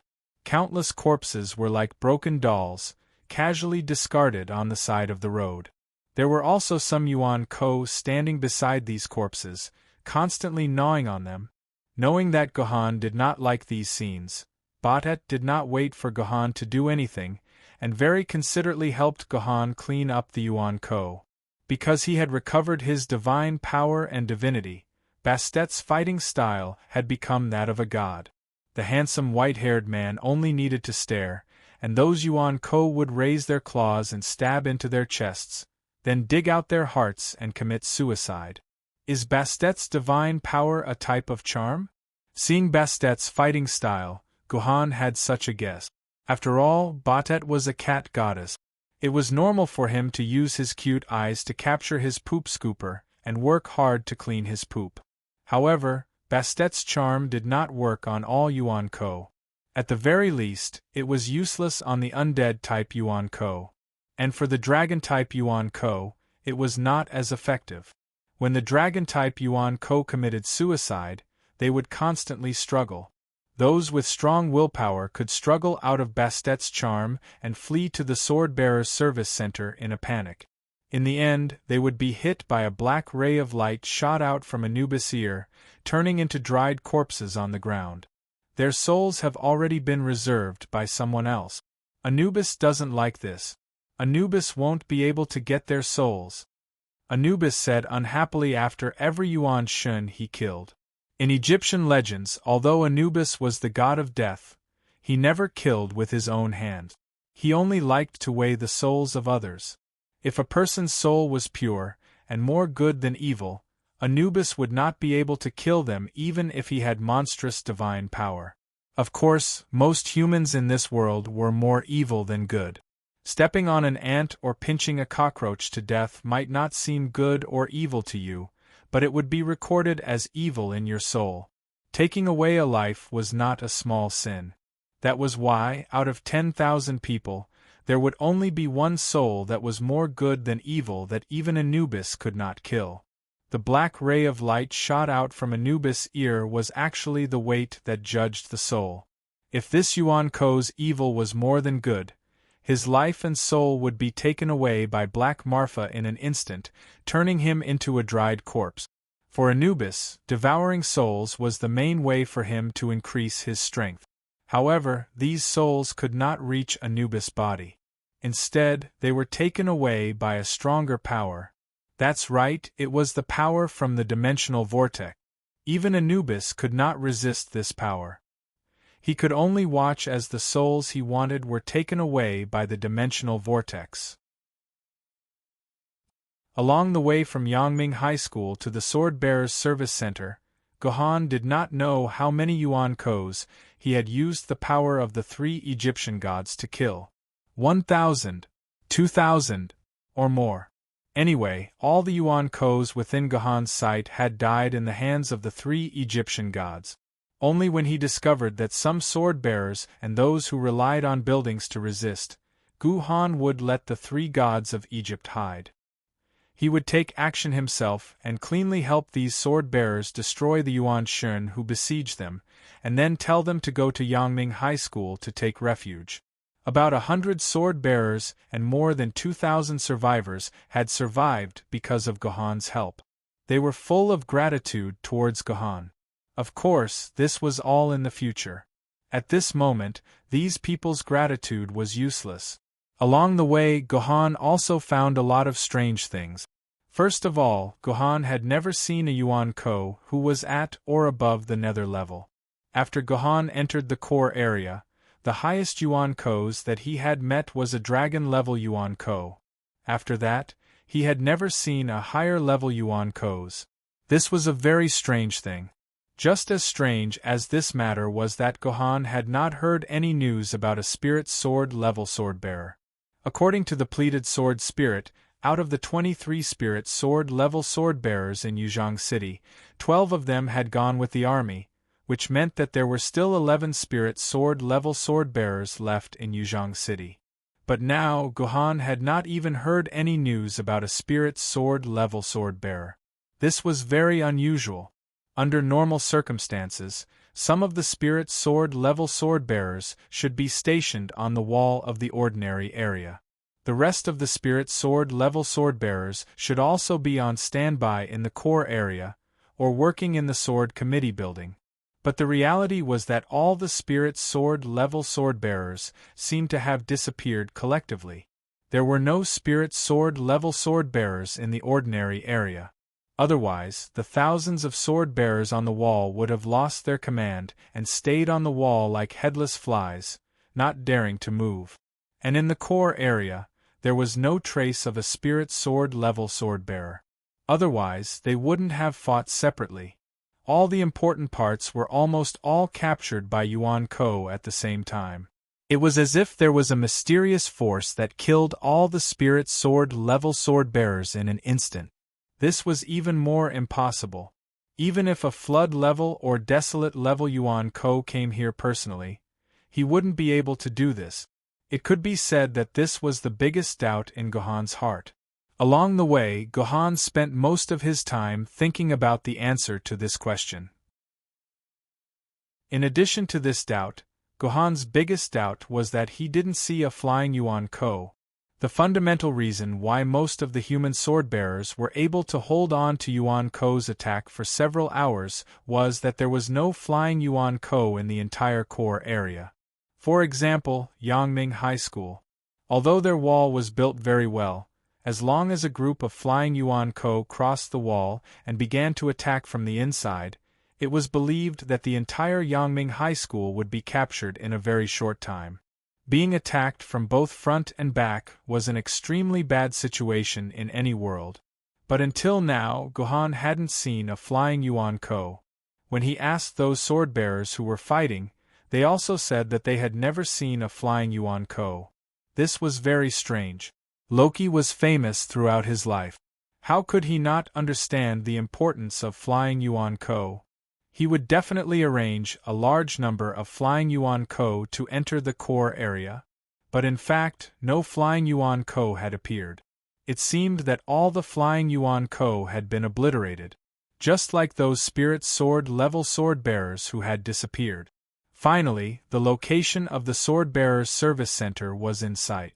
Sure enough, as Gohan had guessed, the sword-bearers' service center was the densest, with 40 to 50,000 Yuan-ko occupying the sword-bearers' service center. This land that used to serve the sword-bearers had now become Gohan's paradise. The medical center, the maid center, the equipment center, the task exchange center, and the examination center that Gohan had been to had all become Yuan-ko's paradise. It could be said that the sword-bearers' service center was an extremely sacred land for the sword-bearers. The first step for every sword-bearer was to move forward from the sword-bearers' service center. They took exams here, synchronized coordination here, received equipment here, intercepted tasks here, treated their injuries here, got to know their lifelong friends here, ended their past here. Every sword-bearer's life was closely linked to the sword-bearers' service center. Any sword-bearer who saw the sacred land in their heart become a devil's den for Yuan-ko to act recklessly would certainly be sad and shed tears. Wait a minute. What was that? Gohan's eyes suddenly widened as he saw something that made Gohan's anger shoot up to the sky. A living human female was passed around by Yuan-ko like a toy, and finally arrived at the claws of a group of Baihu Yuan-ko. These Baihu Yuan-ko each grabbed a part of this pitiful human's body and gently tore it apart. Amidst her own screams, the woman was torn into pieces and sent into the mouths of these Baihu with relish. It was like eating a chicken. Do you know how it feels to see such a thing? Perhaps you have all eaten honeyed chicken before. When eating a whole chicken with honey sauce, we often like to grab a drumstick with both hands and tear the chicken into 2 halves at the same time. Or we can eat it in 4 halves or 8 halves. At this moment, you can replace this honeyed chicken with a pitiful baby and imagine yourself eating a chicken. It's simply horrifying. Of course, from their standpoint, this is the right thing to do. Just like how humans can eat chickens, ducks, fish, and other animals without any sense of guilt, these animals can also eat humans in the same way. But we are humans, so we have to treat this world as humans. We can eat chicken, but chicken can never eat us. Gohan also noticed that many humans were imprisoned in some small shops in the sword-bearer service center. These former shops had actually become cages. Yuan-ko surrounded these shops and trapped the humans inside, not allowing them to come out. Once some Yuan-ko became greedy, they would grab a human from the shop or cage and eat them like a tasty honeyed chicken. Should I save them? Gohan couldn't help asking himself. If he saved them, Gohan would be in danger. If he didn't save them, they would only become snacks for Yuan-ko. Gohan fell into a dilemma and couldn't extricate himself.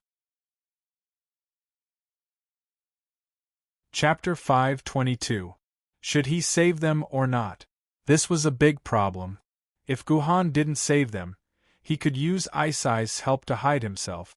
Then, he could blend into the Yuan-ko group and arrive at the emergency center.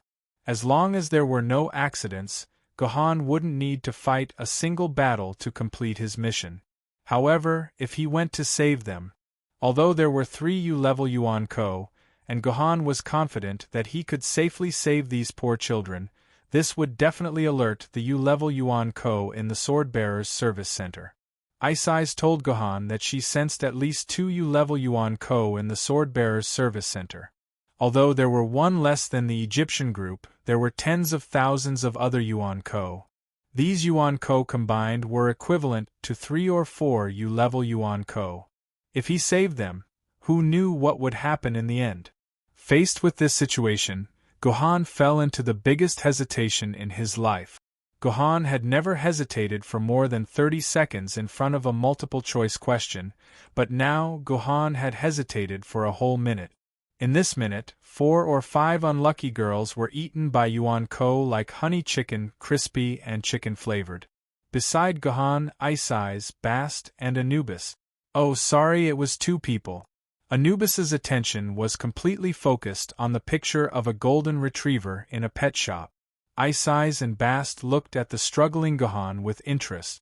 They had spent more time with Gohan than Gohan expected, but this was the third longest time they had seen Gohan hesitate. They were very curious as to what choice Gohan would make. Hey, old Whitehair, what do you think Gohan will do? Will he save them or not? Ice Eyes patted Bast's shoulder and asked. I guess he will. Bast stroked his beard. Although Gohan seems like a person who prioritizes profit above all else, he's actually a very gentle person. Just like His Majesty Shroud Heaven told us, he's a very gentle person. I believe in his judgment. Then I guess he won't save them. Isis smirked. Do you dare to make a bet with me? The loser will wash the loser's underwear today. We can bet, but Ice Eyes, don't you never wear underwear? Bast's words caused Ice Eyes to roll her eyes. This unromantic guy. Let's go. After about a minute and a half, Gohan finally made a decision. He stood up from the ground and said to Isis, Isis, use your invisibility on me. Ice Eyes snickered. With a point of her finger, Gohan disappeared. In front of everyone's eyes, Ice Eyes reached out and grabbed at the place where Gohan had been standing. It was just air. She didn't grab anything. Perfect. Ice Eyes revealed a simple and honest smile, then reached out and touched Bast's long white hair. White-haired monster, help me wash my underwear tonight. After saying that, Ice Eyes' two hands reached under her leather skirt. She kept twisting her pert buttocks left and right and slowly pulled down a small white underwear.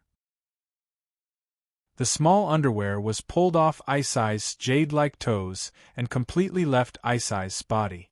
She handed it to Bast. Take it, you must keep it safe.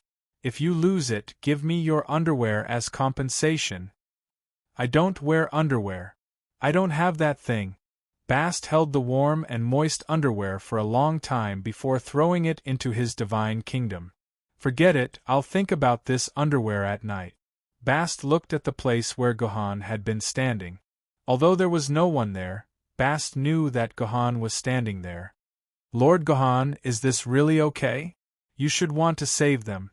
Bast thought for a while and took the initiative to ask the doubts in his heart. I will save them.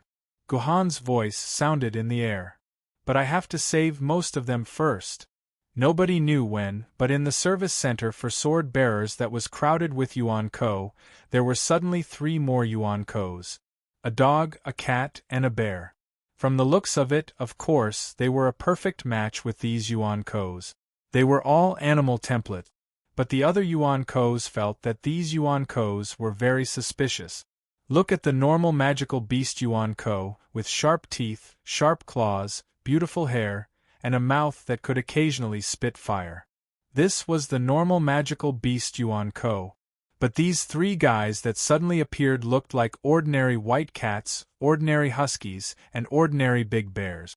No matter how you looked at them, they were just ordinary animals. They did not have the fierce temperament that magical beasts should have. If it wasn't for the dimensional aura surrounding these 3 fellows, the surrounding elemental puppets would have dissected them to see what they were. These guys, I'll make their blood boil to death later. Ice Eyes said indignantly as she felt the gazes around her. These magical beasts actually had the guts to suspect that their noble deity was just an ordinary animal. Just this point alone was enough for them to die. Shut up. Ice Eyes heard Gohan's voice. Among the 3 gods, only Ice Eyes' spare form was big enough for Gohan to sit on. Other than that, Bast and Anubis's bodies were a little too small. Because there were many Yuan-kos around, there was no place for Yuan-kos to step on, so Gohan could only ride on Ice Eyes' neck. Ice Eyes, the female bear, did not like to walk on her stomach. Instead, she preferred to walk upright. This was not strange. After all, creatures that had their own intelligence liked to free their hand. This was the nature of animals. However, for a sword-level swordsman to ride on the U-level Yuan-ko's neck, Gohan could be considered the only one in the world. Although Ice Eyes and the other two Yuan-Kos caused a commotion, no Yuan-Ko would suspect that Ice Eyes was an undercover spy. After all, magical beast Yuan-Ko's intelligence was not high, so the three of them moved smoothly through the Swordsman's Service Center. Under Gohan's command, they quickly arrived at the Emergency Response Center. This was a very inconspicuous building in the Swordsman's Service Center. It was about the size of 2 or 3 classrooms. It was hard to imagine that this was an important place responsible for the safety of all humans in Yuzhong City. TSK, we're here again. How nostalgic, Bast said emotionally when he saw this building. Well, I still remember the scene when I Ching led us to build this first house on this empty land. Ice Eye's eyes also showed a bit of a blurred color. If time could always stop there, freedom and whatnot, it would be fine. This is actually the first building in Yuzhong City. Hearing the conversation between Ice Eyes and Bast, Gohan was a little surprised. He did not expect this inconspicuous building to be the first building in Yuzhong City, and this first building actually became the Emergency Response Center. There must be a lot of interesting stories hidden in it. Unfortunately, history was destined to not record these things. The Emergency Response Center was in front of him, but there was a fat guy blocking the door of the Emergency Response Center. This was a big fat black cat. No one knew how it, as a cat, had fed its body to the extent of a pig. Regardless of its size or weight, it should be a pig. Meow. Meow meow. The fat cat rolled its eyes in boredom. Suddenly, it saw Bast, and its eyes suddenly flashed with a lascivious light. This fat cat just said, "You! Come here." Ice Eye's bare mouth showed a smile, and then she translated the black fat cat's cat language. Don't ask me why a bear knows cat language. They have lived together for more than 1,000 years, so it is not strange to learn a few foreign languages. Meow. Meow. Meow meow cat. Bast meowed a few times very disdainfully. Go away from me. Ice Eyes continued to play the role of translator, translating Bast's words. Meow meow. The black fat cat became even more excited when it heard Bast's voice, and the fat on its body shook. Little cutie. Count yourself lucky, Meow King has taken a fancy to you. From now on, you are Meow King's beloved concubine. When Ice Eyes translated this sentence, she almost spat out a mouthful of saliva, which made Ice Eyes very happy. Ice Eyes was happy, but Bast felt that his whole body was about to collapse. He used his last bit of patience and said, "Meow, meow, go away, I'm a master, I'm a male." If it was not for Gohan's warning, he would absolutely not make a move on the surrounding Yuan-Ko unless it was absolutely necessary, so as not to beat the grass and scare the snake, and expose himself. Bast was probably going to kill this unlucky black fat cat. Meow meow. The black fat cat suddenly became very excited and continuously meowed dozens of times. This black cat said that he has already seen through the world of mortals. Female cats are all pink skeletons, and only the previous love between male cats and male cats is true love. He fell in love with Bast the first time he saw him. He decided to break through the barrier of gender and live happily with Bast forever. Sorry, I can't take it anymore. Let me lie on the ground and laugh for a while. F***ck, I haven't laughed so happily in a long time. After explaining, Ice Eyes really lied on the ground laughing. If it was not for Gohan's timely reaction and jumping onto a roof, he would have been thrown to the ground by Ice Eyes. Lord Gohan, I want to kill him, please do not stop me. Bast's gritted teeth sounded in Gohan's ears. What else could Gohan do? He could only helplessly look at the chaotic sword-bearer's service center. Well, this was related to a man's dignity, so Gohan really could not stop Bast. Chapter 523. A few minutes later, the sudden internal battle between Yuan silhouettes came to an end. The fat black cat was beaten black and blue by Bast, and more than half of its fur had fallen off. However, Bast still knew when to stop. From the beginning to the end, he only used the power of a dragon yuan silhouette, and did not reveal his true strength.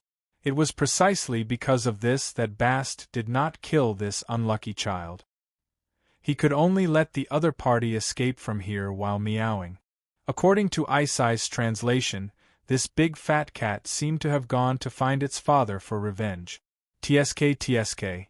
Nowadays, this kind of "my father is Li Gang" drama is also popular among Yuan Ko. In any case, the black fat cat that blocked the door was taken away, and Bast and the other two officially announced that this building was their territory. Seeing how Batet had fought just now, the surrounding Grand Elders all expressed that this territory belonged to Batet now. The interior of the Emergency Response Center was already a mess. All kinds of furniture were smashed by Yuan Ko, countless office supplies were thrown to the ground, and most of them were in pieces. There were 2 corpses lying in the corner of the office. These 2 corpses were no longer male or female. Their heads were missing, and only about half of their lower bodies were eaten. Their stomachs were dug open by Yuan Ko, and the internal organs inside were torn out. Half of them fell to the ground, and the other half was probably in one of the Yuan Ko's stomachs. Seeing such a miserable scene, Gohan clenched his fists tightly, but soon Gohan put his fists down. Now was not the time to avenge these victims. He had to calm down. Gohan, this doesn't look like the Emergency Response Center you said. Why does it look like an ordinary office? Isai said in confusion when she saw the scene in the room. This is just the entrance to the Emergency Response Center. The real Emergency Response Center, like the fallout shelter, is built deep underground. Gohan explained, it's just that this Emergency Response Center needs a password to open the underground entrance. Later, I'll need you to help me open the entrance by force. Gohan had seen the working mechanism of the Emergency Response Center in the news. It was a base built 500 meters underground. Even if all of Yuzhong City fell, this Emergency Response Center would still work. Such an important part naturally had extremely high defense measures at the entrance. It seemed that the entrance was protected by a 5-meter-thick steel plate and door made of pure dimensional crystals. Without a password, the only way to enter was to break the door by force. Thinking of this, Gohan was still a little worried. He didn't know if the Yuzhong Yuan Ko's strength could break this door. However, when Gohan pushed open a row of closets against the wall, found the hidden button on the wall, and clicked on the controller, he was surprised to find that the entrance door was not locked. Gohan only needed to press it lightly, and the door could be easily opened. There was no need for a password or anything like that. Sure enough, Gohan gently touched the green button, and the wall opened naturally. A slide deep underground appeared in front of Gohan. As long as he slid down the slide, he could reach the Emergency Response Center deep underground. Then the question was, how did the door, which should have been in a locked state at all times, suddenly get unlocked? Could it be that Yuan Ko had already entered the Emergency Response Center and destroyed all the equipment, causing the password to become invalid? Gohan didn't dare to think too much. He had to enter the Emergency Response Center immediately to see what happened. Batet, you block the door and stop all those who try to enter here. Yuan Ko, Anubis, Isais, you guys enter my dimensional pocket and follow me. I want to see what happened in the Emergency Response Center. After Gohan gave the order, Isais and Anubis didn't want to run into the dimensional pocket at all. However, this was Gohan's order, and they wouldn't stay in there for too long. The two of them had to enter the dimensional pocket again and slide down together with Gohan. This was the second time in Gohan's life that he slid down this underground slide. The first time was 12 years ago. At that time, Gohan lost his parents. He didn't know if Gohan would lose anything this time. The slide went all the way down.